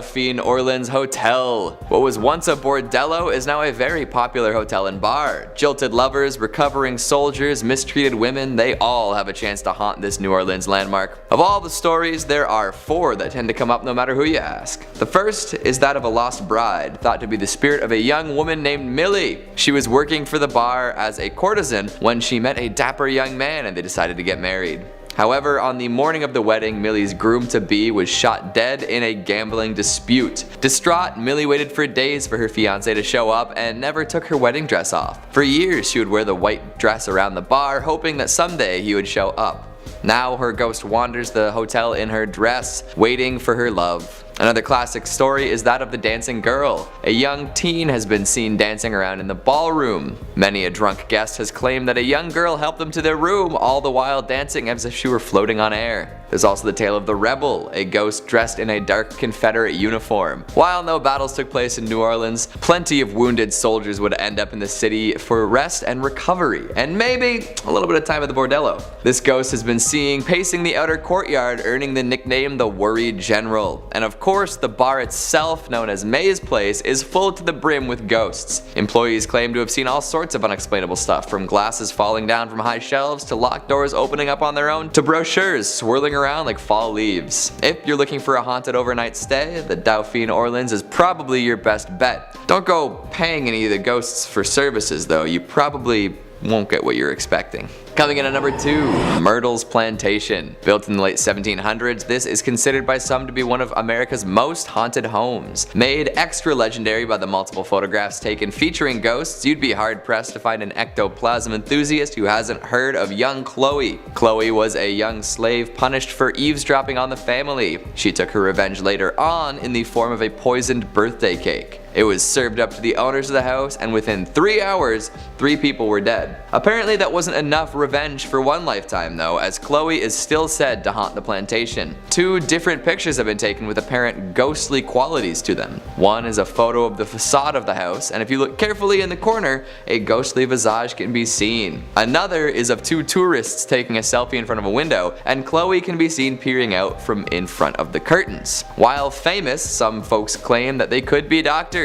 What do you think? After the Chloe incident, many later owners suffered death and murder tragedies while living at the house. Their ghosts have also been seen roaming the grounds. These days, most of the scary stuff is directly ghost related, so I don't know if it's still dangerous or just a spooky tourist attraction. Maybe the spirits like the attention they're getting from the public and would rather not kill anyone else. And finally at number 1, the LaLaurie Mansion. Back in the 1830s, the LaLaurie family was extremely well-to-do, especially Delphine LaLaurie. She was a well-respected member of society and known for throwing lavish parties. All was well and everyone had their fun until disaster struck. A fire swept through the building, burning much of it to the ground. Among the rubble, firefighters found the bodies of chained and tortured slaves in a hidden chamber. It appears that Delphine would perform unnecessary surgery on these poor helpless folks too. By the time all this was figured out, the LaLauries had fled the country, never to be seen again. With no way for justice to be served, the souls of the people held here remained, looking for revenge. Pretty much all future owners of the property quickly left after moving in. The ghosts haunting the walls are pretty aggressive too, with many people reporting bizarre physical assaults by forces unseen. Today, ghost hunters say that it's the most haunted house in the French Quarter. Historians dispute this, but that's not going to stop the Phantom fans from traveling to the haunted mansion. In at number 5 we have Whispers Estate.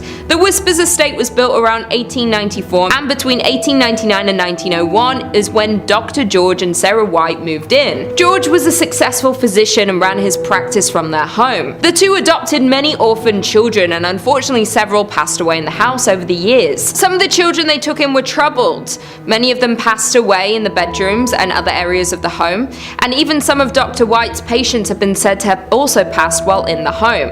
Dr. White practiced in the home for over 25 years, so it's probable but unknown how many over the years had passed in the home. In the early 2000s, the home underwent renovations and a lot of bizarre activity began. Many claim that lights would flicker on and off, footsteps would be heard stomping around on the second floor, and as time went on, the activity escalated.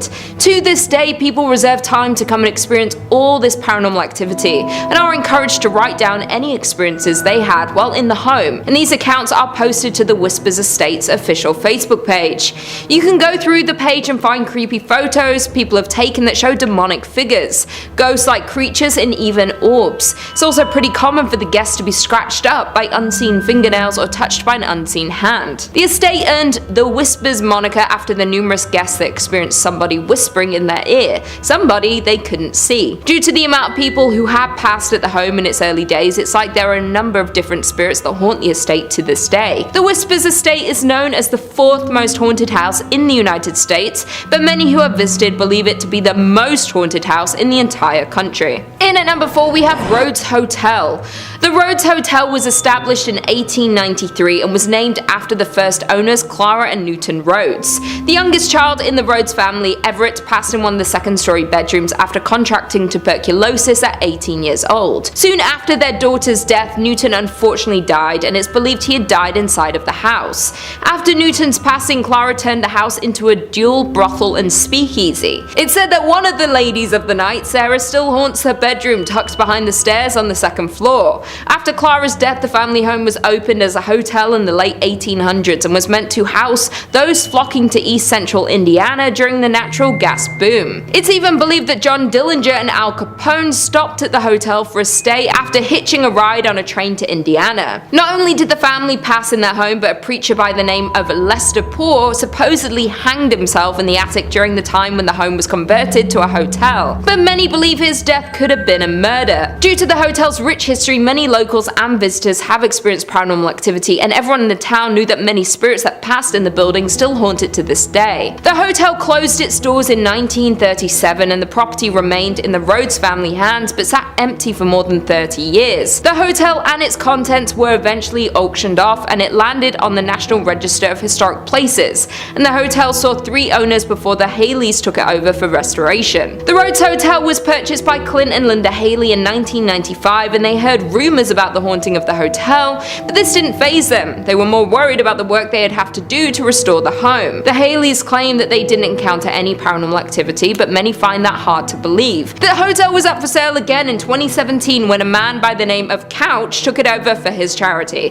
Couch had launched the Lost Limbs Foundation 4 years earlier, which raised funds for prosthetic limbs for children. To this day, Couch's charity has owned and run the hotel. Not only had it been named among Indiana's most haunted places, but the hotel is consistently booked for private and paranormal investigations. The overnight investigation tickets can get up to $200, and this hotel attracts people from across the country. There have been many investigators that believe there is extensive activity in this old hotel, and people have captured a figure-like shadow moving across the living room curtains with the use of night vision cameras. Most commonly, people hear whispers and the second floor creaking when no one is inside. Unlike the Haleys, Couch said he's seen and heard supernatural happenings in the hotel since moving onto the property in 2017. He's heard footsteps on the staircase, the property camera has turned off randomly, and picked up voices before the footage flickers back on.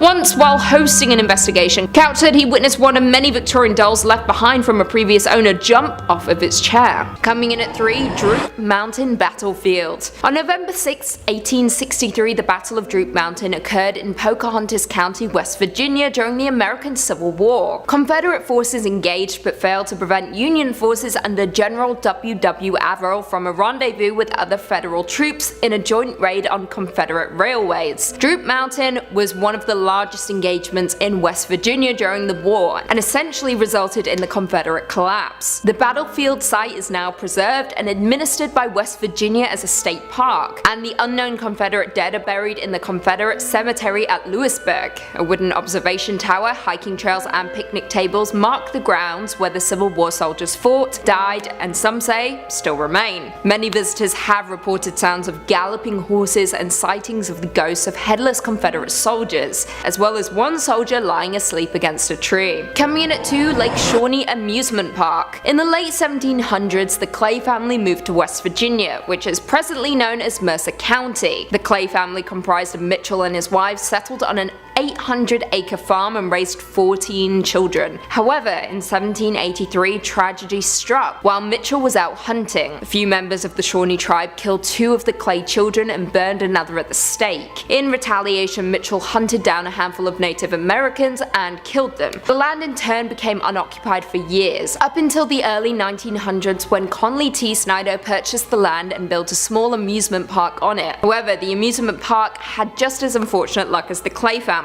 The park featured a Ferris wheel and a swing ride and was popular among locals, particularly families of coal miners who resided in the area. In the early 1950s, a young girl on the swing ride was killed when a truck delivering sodas accidentally backed into the ride, striking her. Another child also drowned in the swimming pool, which was subsequently filled in to prevent further accidents. During its operation, at least 6 people died at the park, which resulted in the park ultimately closing in 1966. In 1985, Gaylord White, a former employee of the park, purchased the land with plans to reopen it. It happened for a brief period, that is, before the park closed again after a 1988 archaeological dig uncovered numerous Native American artifacts, as well as human remains on the property that had been buried prior to the arrival of the Anglo-European settlers. In total, 13 skeletons were uncovered, mostly of young children. Perhaps the property is cursed, or perhaps it's just a series of unfortunate events. Who knows? But one thing is for sure, it is one of the most haunted places in the entire world. And finally, coming in at number 1, the Trans-Allegheny Lunatic Asylum. The Trans-Allegheny Lunatic Asylum, also known as the Western State Hospital, was a Kirkbride psychiatric hospital that operated from 1864 to 1994 by the government. Originally built by Richard Andrews, it was constructed from 1858 to 1881 and was originally designed to hold 250 people. However, it became overcrowded in the 1950s, with the hospital housing 2,400 patients, resulting in it being forcibly closed in 1994 due to changes in patient treatment. Following its closure, it was then purchased by Joe Jordan in 2007 and is open for tours and other events to raise money for its restorations. During tours of the facility, witnesses have reported doors slamming, shadowy figures, and even blood-curdling screams from within the building walls. The asylum has garnered such a spooky reputation, it has appeared on shows such as Ghost Stories, Ghost Hunters, Ghost Adventures, and Paranormal Lockdown. It was also featured in Bethesda's 2018 video game Fallout 76 under the name Fort Defiance and acted as a base for the Brotherhood of Steel, one of the game's main factions. In at number 5 we have Eldridge Hotel. The Eldridge Hotel is a historic building located in downtown Lawrence, Kansas. The building is named after Shayla Eldridge, who was a prominent anti-slavery individual who lived here in the 1800s. The building became an apartment complex in the 1970s, but there was a strong desire by the city to see it open as a hotel, and a group of investors contributed, as well as the city of Lawrence, into industrial revenue bonds to make this dream a reality. In the later 1980s, it opened as a hotel. A popular story has circulated about the hauntings in this hotel, with the locals, employees, and guests that the ghost is that of Shayla Eldridge, who haunts the halls to this day. Many claim that because the Eldridge house's original cornerstone is located in room 506, and his spirit will manifest in that room and also roam around the building. People who have stayed in this room have claimed to witness breath marks on recently cleaned mirrors, doors opening and shutting on their own, and lights turning on and off by themselves. Others claim that the hotel's elevator is also haunted by a different spirit, who is known to open and shut the elevator doors on the 5th floor. The 5th floor is said to contain a portal to the spirit world. A popular photograph was taken during the 1980s that clearly shows a ghost-like figure in the building's elevator. Many other photographers have mentioned having unexplained technical difficulties with their cameras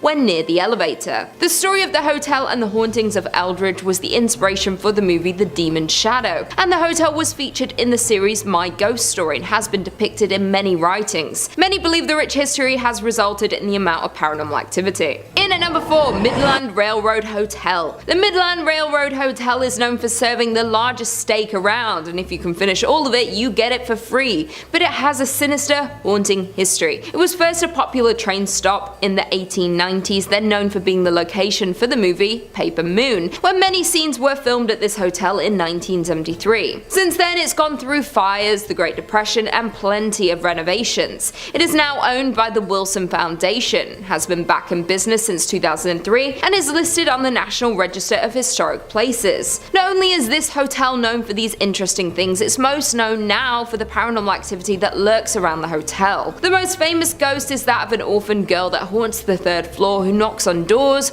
runs through the hallways, and even jumps on your bed, leaving little footprints. A ghost hunting team has experienced this spirit and have recorded sounds of the little girl. Another 3rd floor room is where a sheriff was said to have been lynched, and sometimes the door is unable to be unlocked even by the master key. Ghostly figures have been seen at the top of the stairs, and things in the kitchen have flown distances suddenly without being touched by anyone. There are also many ghostly figures that are seen on the staircases, and have left many to believe that the fire that took many lives back in 1902 are the results of some of these paranormal presences. The owner of the Midland Railroad Hotel, Melinda Merrill, says that there's not one employee who hasn't seen or felt something, and you can definitely feel a presence when you enter the hotel. In at number 3 we have Avon Bridge. The Avon Bridge is known to be haunted by almost every local living in the area. It is a massive trip-arch railroad trestle spinning a rural road over White Lick Creek. The bridge is a fascinating landmark in Hendricks County with lots of legends and history surrounding it,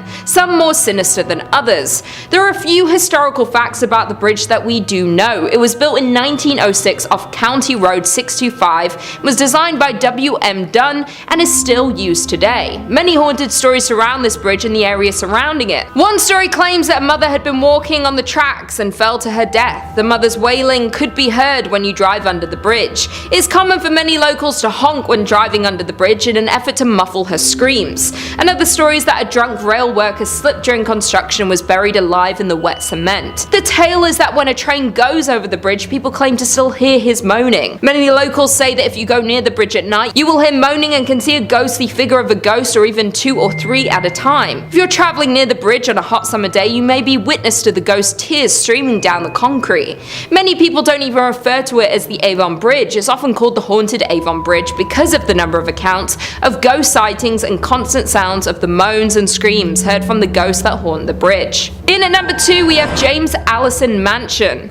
The James Allison Mansion was built for James Allison, and it was a dream home, done in a grand design and style that exhibited James's wealth and importance. James was an important figure in the auto and plane industry, greatly helping in the development of cars and airplanes. He founded the Presto Light Company, which produced the first efficient headlight for early automobiles, and was a founding partner in Carl Fisher's Indianapolis Motor Speedway. He also started Allison Engineering Company, which evolved and transformed into an aircraft engine make, known today as the Allison division of Rolls-Royce.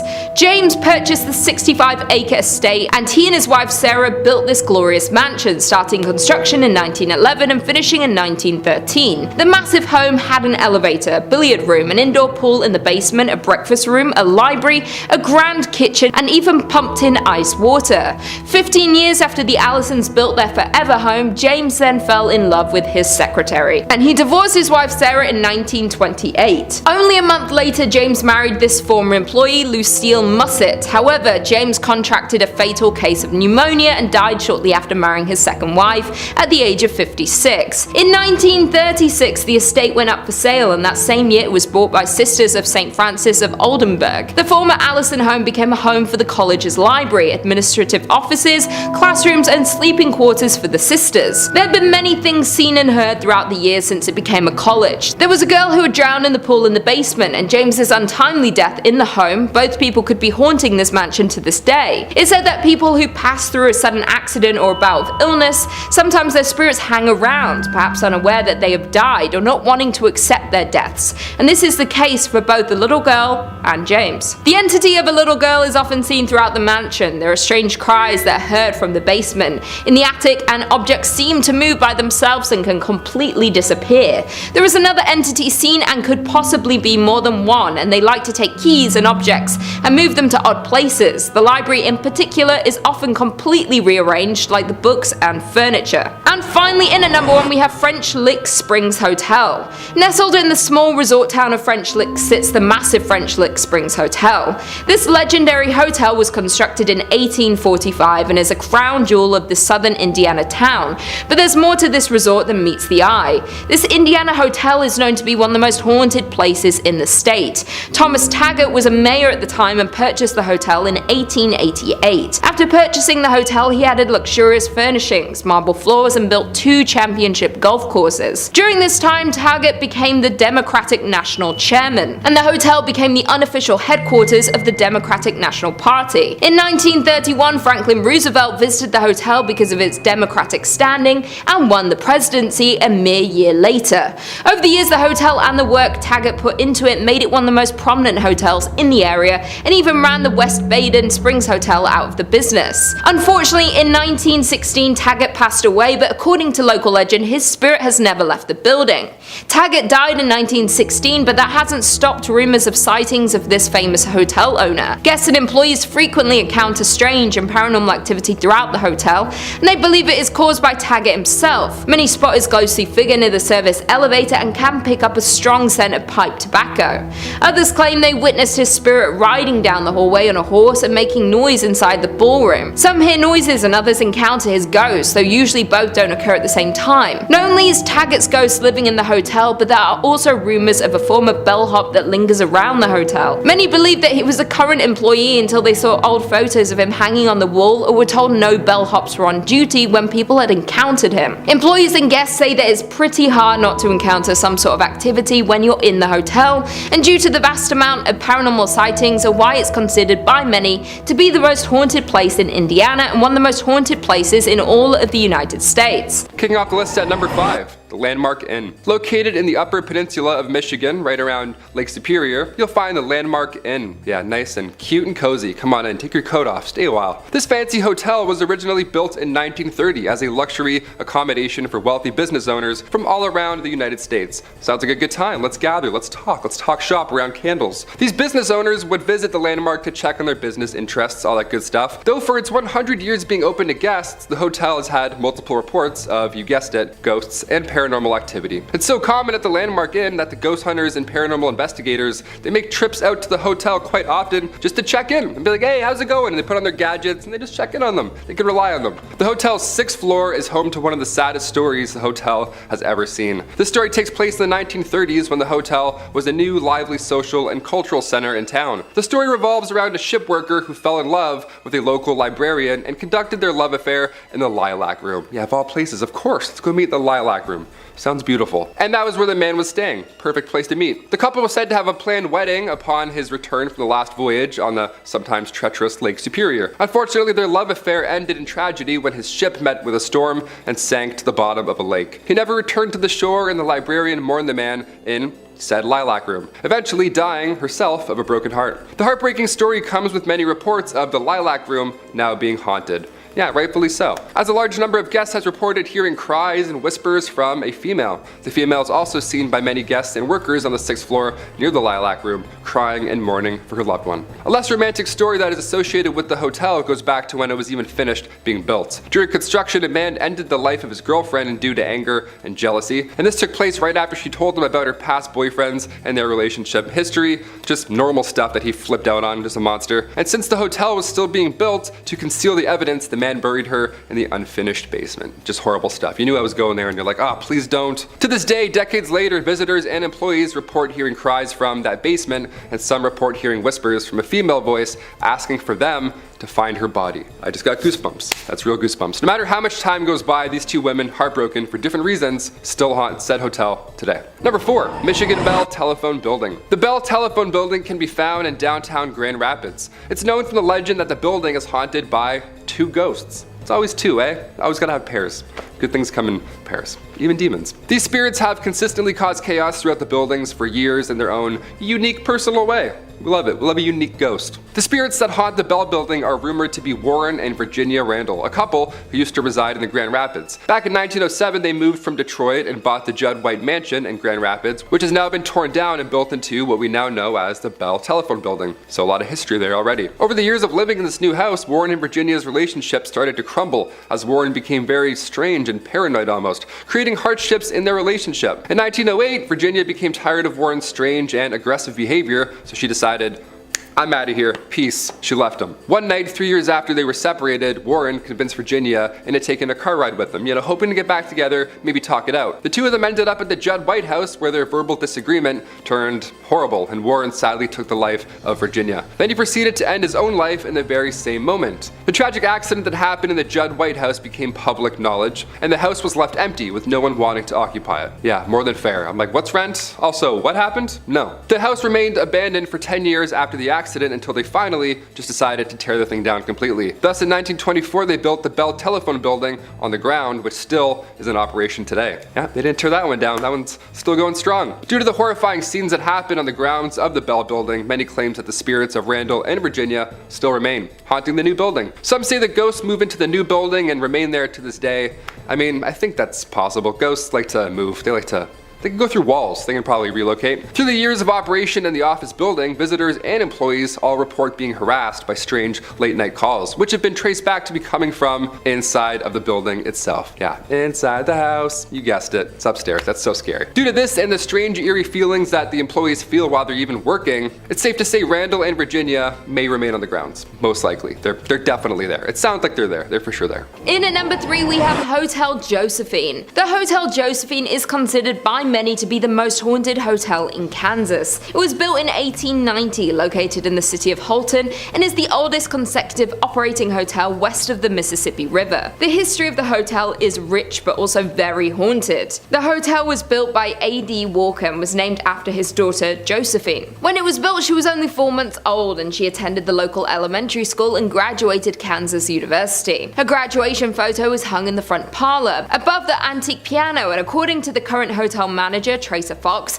her spirit is just one that is wandering the hotel. Tracer Fox has expressed his belief in the spirits when he first stayed at the hotel. He was woken up suddenly at 3:30 a.m. and his bed was moving. He figured there was an earthquake, but when nothing in the news confirmed it, he knew it was a spirit. His mother came and stayed in a room across from him and experienced the exact same thing he did with no explanation for it. They had been skeptics before these happenings, but they are both now firm believers. Other guests staying at the hotel have similar stories, as well as experiencing hearing strange sounds, laughter, footsteps, and seeing shadows. It has been expressed that spirits can be found on each floor. One of the most haunted rooms in the hotel is the Buffalo Room, where shadows are often seen and photographed in the mirrors around the room, as well as the Carrie Nation Room. According to historical documents, a woman hanged herself in the bathroom of that room, and many guests staying there have come out of the room clutching their necks and having a hard time breathing. The hotel has brought several famous guests over the years, including former US President Grover Cleveland, who stayed there in between his 2 terms as president, along with Carrie Nation,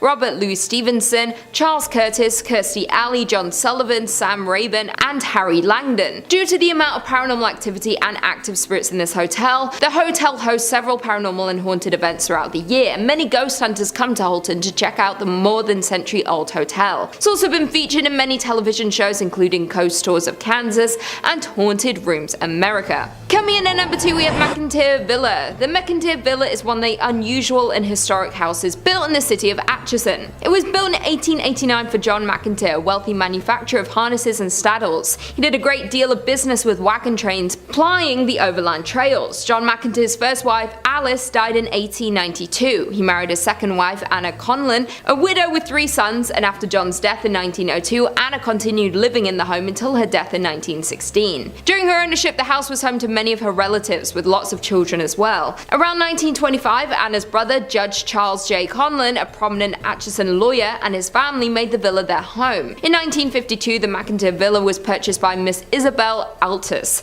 a retired professional violinist and eccentric. She lacked the financial resources to be able to restore the home, and shortly before her death, she sold the home to George Gerardi in 1969, who started to rehabilitate the old estate. Many people, past and present, who have lived in and visited the home have experienced many paranormal experiences. There have been figures being seen in windows when no one is home, lights turning on and off in the tower which doesn't have electricity, a speaker getting thrown off the counter, and boxes mysteriously moving on their own. Sounds of slamming doors throughout the night, footsteps walking down the hallway on the second floor throughout the night, the feeling of being watched, drastic temperature changes, voices, the scent of a woman's perfume, and the hunt of cigarettes. The number of encounters and confirmed hauntings seen and heard around this home is crazy, and it's considered to be one of the most active paranormal homes in all of the US. The amount of activity in this home makes it a hub for investigators, mediums, psychics, and ghost hunters. They offer ghost tours of the home, and you can stay overnight to try and encounter these spirits. And finally, in at number 1, we have Sallie House. The Sallie House is said to be the most haunted place in Kansas. This home was built in the turn of the century and is located in the city of Atchison. After being built, the home was bought by the Atchison physician who worked from his home. The front served as an office space and examination rooms, and the upstairs is where the doctor and his family lived. One day, a frantic mother arrived at the home carrying her young daughter Sally. The child had collapsed from severe abdominal pain. The doctor diagnosed appendicitis, but there was no time to delay surgery. Sally unfortunately passed away on the operating table.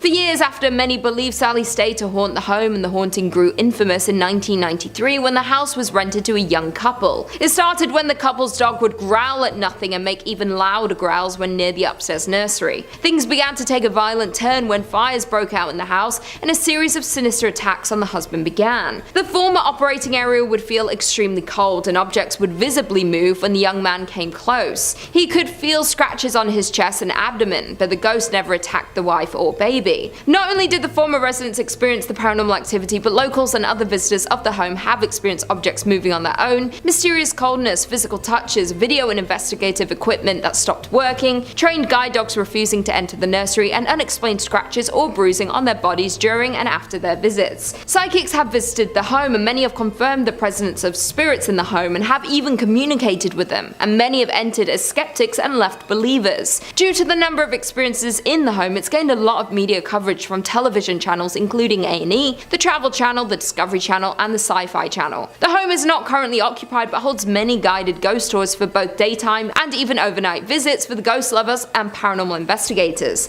Beware though, because a waiver is required due to the potential for personal injury, but no serious injuries have been reported since the last tenant in 1993. In at number 5, we have Palmer House Hotel. This hotel is not only considered the most haunted place in Minnesota, but to some, it's considered the most haunted place in America. Located in Sauk Center, the hotel has been visited by paranormal activity investigators from across the country. Recently, the ghost hunter from the Travel Channel, Ghost Adventures, even investigated the hotel. A brothel that went by the name of the Sauk Center House occupied the current grounds of the Palmer Hotel, but the Sauk Center House burned down in 1900, and the Palmer was built in its place the following year. The Palmer Hotel was established in 1901 and is notorious for its permanent ghost residence. The most reported ghost in the hotel is named Lucy, who resides in room 17. Legend has it that Lucy was an adult worker that frequented the past building of the Sauk Center House, though Lucy endured a terrible accident of losing her life at the hands of one of her clients. Even though this happened in the building, the Palmer Hotel can't seem to get rid of the spirit of Lucy. The ghost of Lucy is said to dislike men by slamming the room door of male guests. Some reports her slamming the room door so hard it rattles the artwork on the wall and aggressively drops the temperature. During a recent investigation, a Chicago ghost hunting outfit allegedly recorded a temperature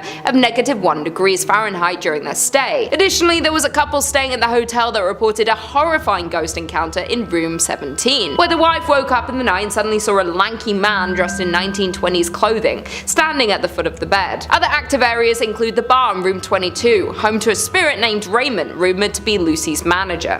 One employee of the Palmer House Hotel has confessed that their favorite paranormal experience is when guests complain about how noisy the people above them are, even though they are on the top floor. The ghost encounters and paranormal activity is so frequent at the Palmer Hotel that the current owner, Kelly Freezer, didn't believe in ghosts, but this changed when she became the owner of the hotel. In at number 4 we have the soap factory. The soap factory was at its peak during the soap boom of the 1880s, though now the factory has been left abandoned. The soap factory is one of the oldest factories in Minneapolis. While the process of making soap required lots of fats, lye and extremely hot temperatures, therefore it wasn't the most glorious or safest workplace in its day. Furthermore, the fats came from animal carcasses, thousands of them. The flow of blood and skin leaked into the Great River next door in the turn of the century. The building's smell of flesh made it a hot spot for stray dogs that the city paid to be rounded up and sent to the end of their life. If that's not creepy enough, there are legends regarding malpractice taking place at the factory, with animal fats from local restaurants taken to be made into soap. And there were also rumors of child labor at the factory, but whatever you choose to believe, there is no denying that the site contains negative energy. Now the basement of the abandoned factory is used for haunted tours. The tour is so scary in fact that guests have to sign a waiver and have to be 18 to go on the tour. Number 3, the Henderson Castle. Established in 1895, this castle is a hub for many spirits and paranormal activity.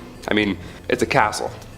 The original owners, Frank and Mary Henderson, are said to haunt the castle as they passed away back in 1899. Yeah, I wouldn't want to leave either, living or dead. Additionally, other spirits are said to reside in the castle, a young girl and a dog. Yeah, a dog! We've got a dog ghost. How do you deal with that? Ghost barks? That'd be so scary. In 2005, the castle was occupied by Peter Livingstone McNellis and his family. When the family resided in the castle, Livingstone's son, Vincent, before anyone else had ever reported anything strange happening in the house, he said that he saw an apparition of a figure in the Victorian room, originally the changing room for one Mary Henderson. The son said while pointing at a picture of a woman dressed in an old period clothing, some Victorian clothing, that was the woman he saw wearing that same clothing. I would throw up. If someone ever said that, I'd be like, oh, this Victorian painting?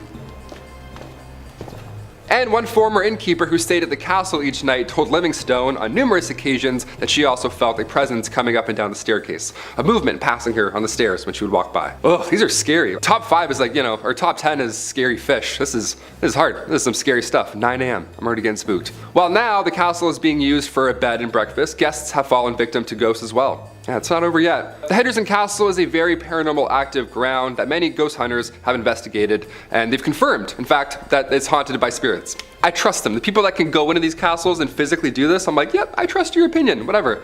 He just comes out, he's like, haunted.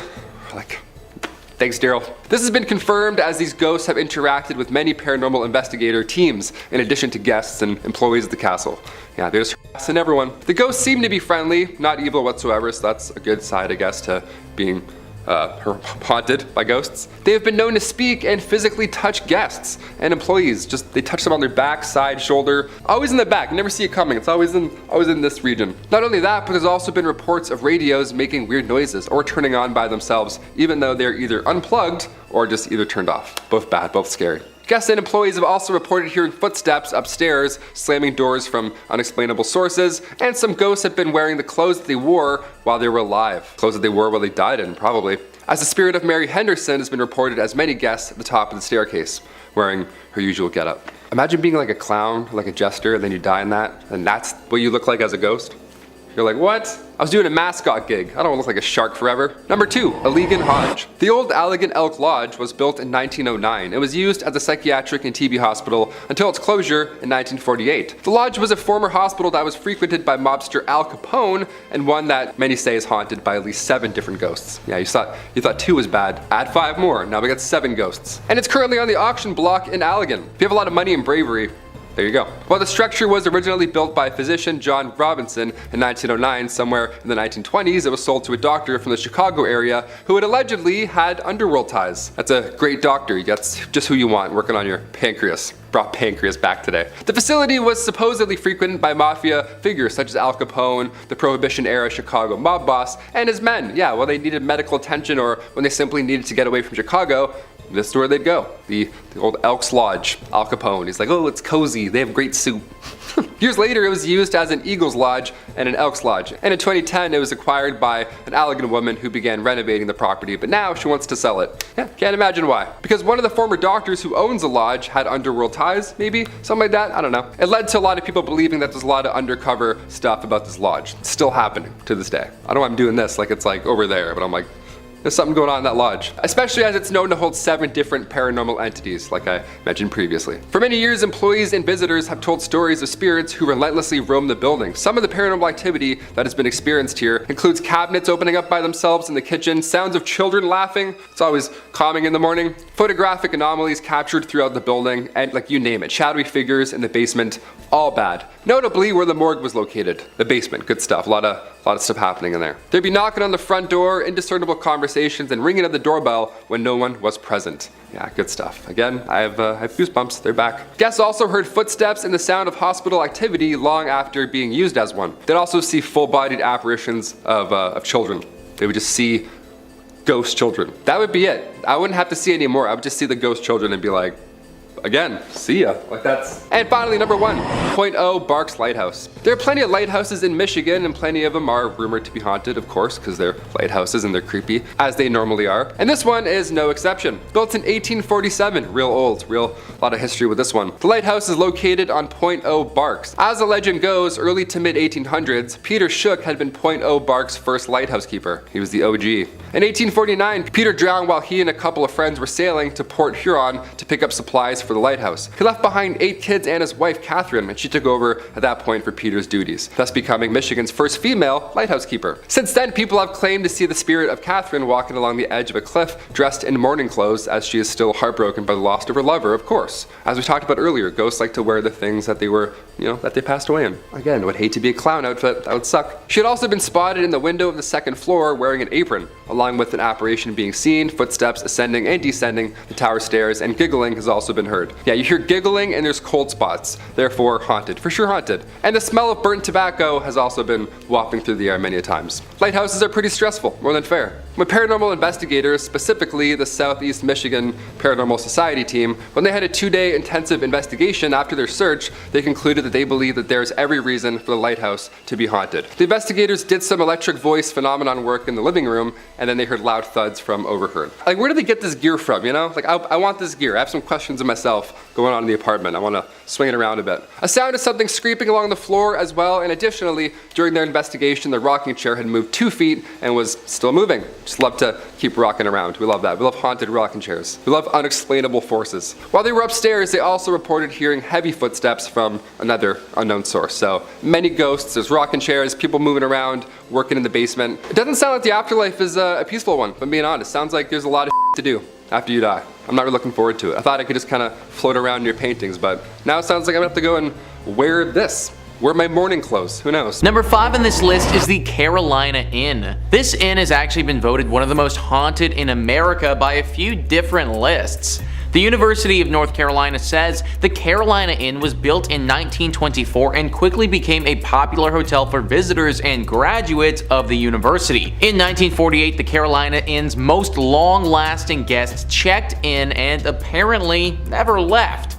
Dr. William Jacox was a fun-loving man with a witty sense of humor, had recently retired from practicing medicine, and decided to make the Carolina Inn his final home. He lived in room 252 for 17 years before his death in 1965. As shared by the Carolina Inn, guests that have stayed in Jacox's old room report being inexplicably locked out of the suite. One time, the lock was so stubborn that a workman had to use a ladder to break into the room. Visitors have also noticed strange occurrences such as messy bath mats and previously closed curtains being pulled wide open. Some have encountered the smell of freshly cut flowers despite none being in the room, and felt their bodies become strangely cold for no apparent reason. This is only part of the stuff that goes down at this room as well, guys. Some people have reported seeing a poorly dressed man approach them looking for an unlocked door, and then if they show it to him, he runs away screaming. It's thought that this is the ghost of Dr. William Jacox. I don't know why unlocked doors scare this dude so much, but anyone who's gonna spend 17 years in this hotel is probably a bit of a weird dude. Unless you want to deal with a crazy old doctor ghost messing with you all vacation, I'd stay at a different inn. Number 4 on this list is the new Hanover County Library. I don't know why, guys, but something about haunted libraries is just so intriguing to me. Like, it just seems so mystical and mysterious, I guess. This haunted library is located right in Wilmington. There is a woman that haunts this place who's believed to be a patron. Apparently, she used to donate quite generously to this library and in death doesn't want to leave it behind. She isn't the only ghost that walks the halls here and haunts the books. There's a male poltergeist who makes his presence quite known as well. He apparently died in a duel that happened here many years ago before this land was turned into a library. Nowadays, these two ghosts make it very hard to do any serious learning or studying considering they haunt the place so much. The woman isn't too bad, she just shows up and looks super creepy, but from my reading, she only actually punishes those who cause harm to the library or make fun of it. Those who come here to learn and to read, she leaves them be for the most part. The man, however, is certainly quite the pest.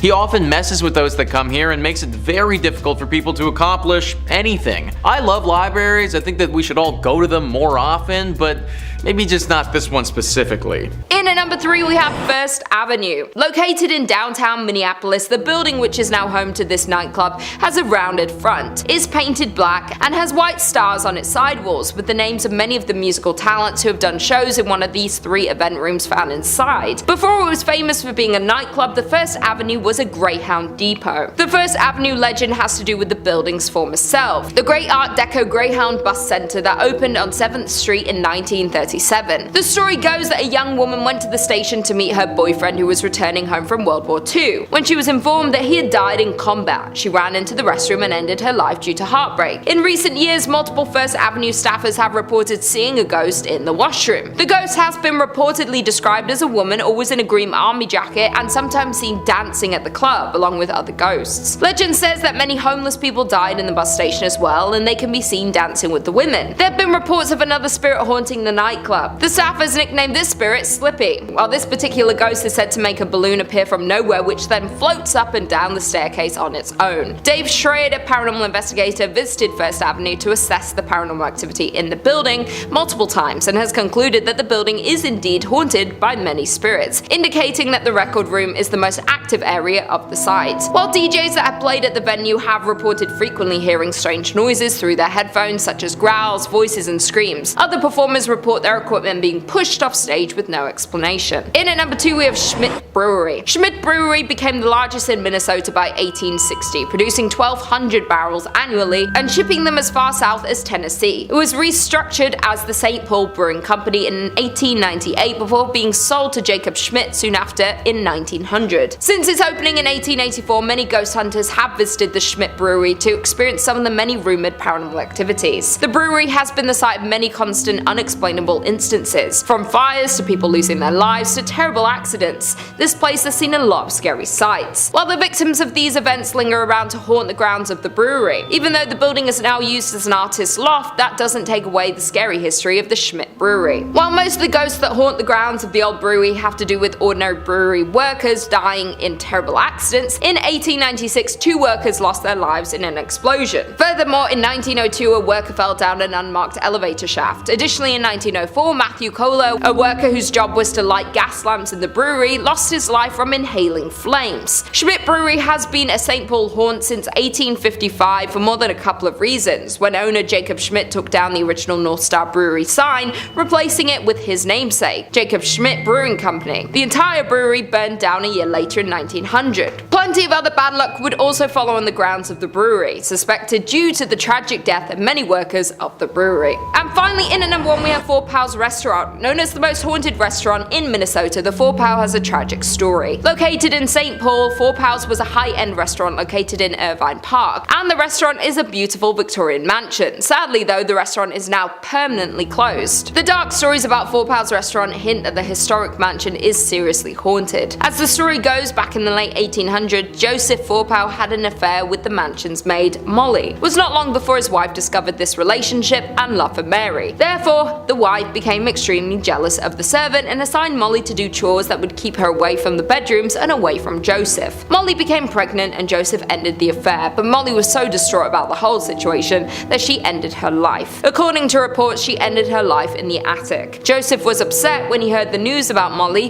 that he figured he could not stay in the house where his beloved died. One day he went out for a walk and ended his life as well. Since then, restaurant guests and employees have reported creepy sightings of a woman dressed in 1800s attire, lights turning off and on by themselves, and strange noises coming from the attic. In one case, the disturbances were so chaotic that led to an investigation by the St. Paul police, whose canine dog refused to enter the attic. It is said that Joseph and Molly both haunt Forpows, but many guests have said Molly is more active spirit. People say they have seen the two walking around the dining area, but Molly bangs on walls and smashes glasses. Some people say they can smell her lavender perfume. That being said, Mr. Forpow is also sometimes seen, and his ghost has been reported wearing a dark waistcoat, silk vest, pinstripe trousers, and a derby hat. He can be seen going to the basement, at which time the lights flicker and shuffling noises are heard. He roams the house and has been caught on film many times. The former staff of the restaurant have also reported on many occasions when they would go floor by floor turning off lights as they close down for the night. Then when the staff members get in their cars to leave, they'll notice the top floor light is on. Nevertheless, if the restaurant is haunted, the story of Mr. Forpow and Molly is one of the most devastating to date. Number 5 on this list is the House of Wills, a historic mansion with a deep history and an even deeper haunting. The Atlanta Journal-Constitution says it was built in 1898 by the Germania Tavernian Social Club, according to the website of the current owner, Cleveland artist Eric Freeman. By 1912, it was turned into the hospital for immigrants, and by 1920, it housed the Cleveland Hebrew Institute until 1938. Prominent African-American entrepreneur and businessman John Walker Wills bought the property in 1942 to use as the location for his second funeral parlor. Wills died in the home in 1971, and his family sold it in 2005. The home fell into disrepair until Freeman bought it in 2010 and started the challenging work of restoring and renovating the property. Freeman said on his website that Wills is believed to be one of the many ghosts that haunt the house, and on his Facebook page he posted a scary electronic voice phenomena, or EVP, recording from the house of what sounds like dozens of spirits from beyond trying to be heard by the living. There have actually been some famous paranormal investigators that have looked into this mansion before, and they all came to the same conclusion.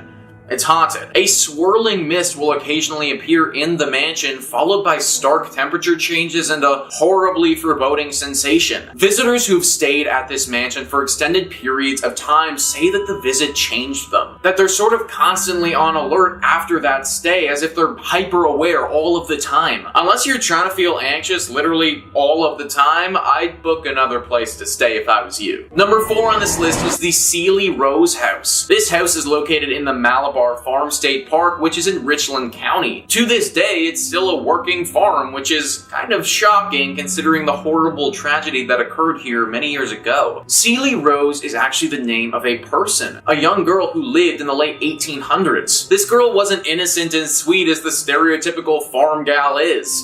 She was evil. There used to be a neighbor house right nearby the Ceely Rose house, and in that home lived a young boy around the same age as Ceely. Ceely developed quite the crush on him and wanted to marry him. It seemed that he liked her as well, and he wanted to do the same. This was all fine and good, except her family wouldn't allow it. Ceely's family forbid her from marrying this boy, and this was what caused her to do what she did next. Ceely wouldn't accept this answer and took it on herself to get rid of the problem, her family. She poisoned them, every single one of them. She did it by soaking flypaper in water and then secretly pouring the arsenic-laced water over the cottage cheese she served them, according to Ohio State Park News. They all died soon afterwards, except for her. This was soon found out by the authorities, and Ceely, being as young as she was, wasn't sent to jail, but she was put into a mental institute. She was there until she died many, many years later. This home is supposedly still haunted by her and the ghost of her dead family, though. Scratches and eerie cracks are heard throughout all the time. Many people have reported being attacked while they're here as well. Avoid this home at all costs if you find yourself in Ohio. Number 3 on this list is Fort Fisher. Fort Fisher was a critical fort during the American Civil War.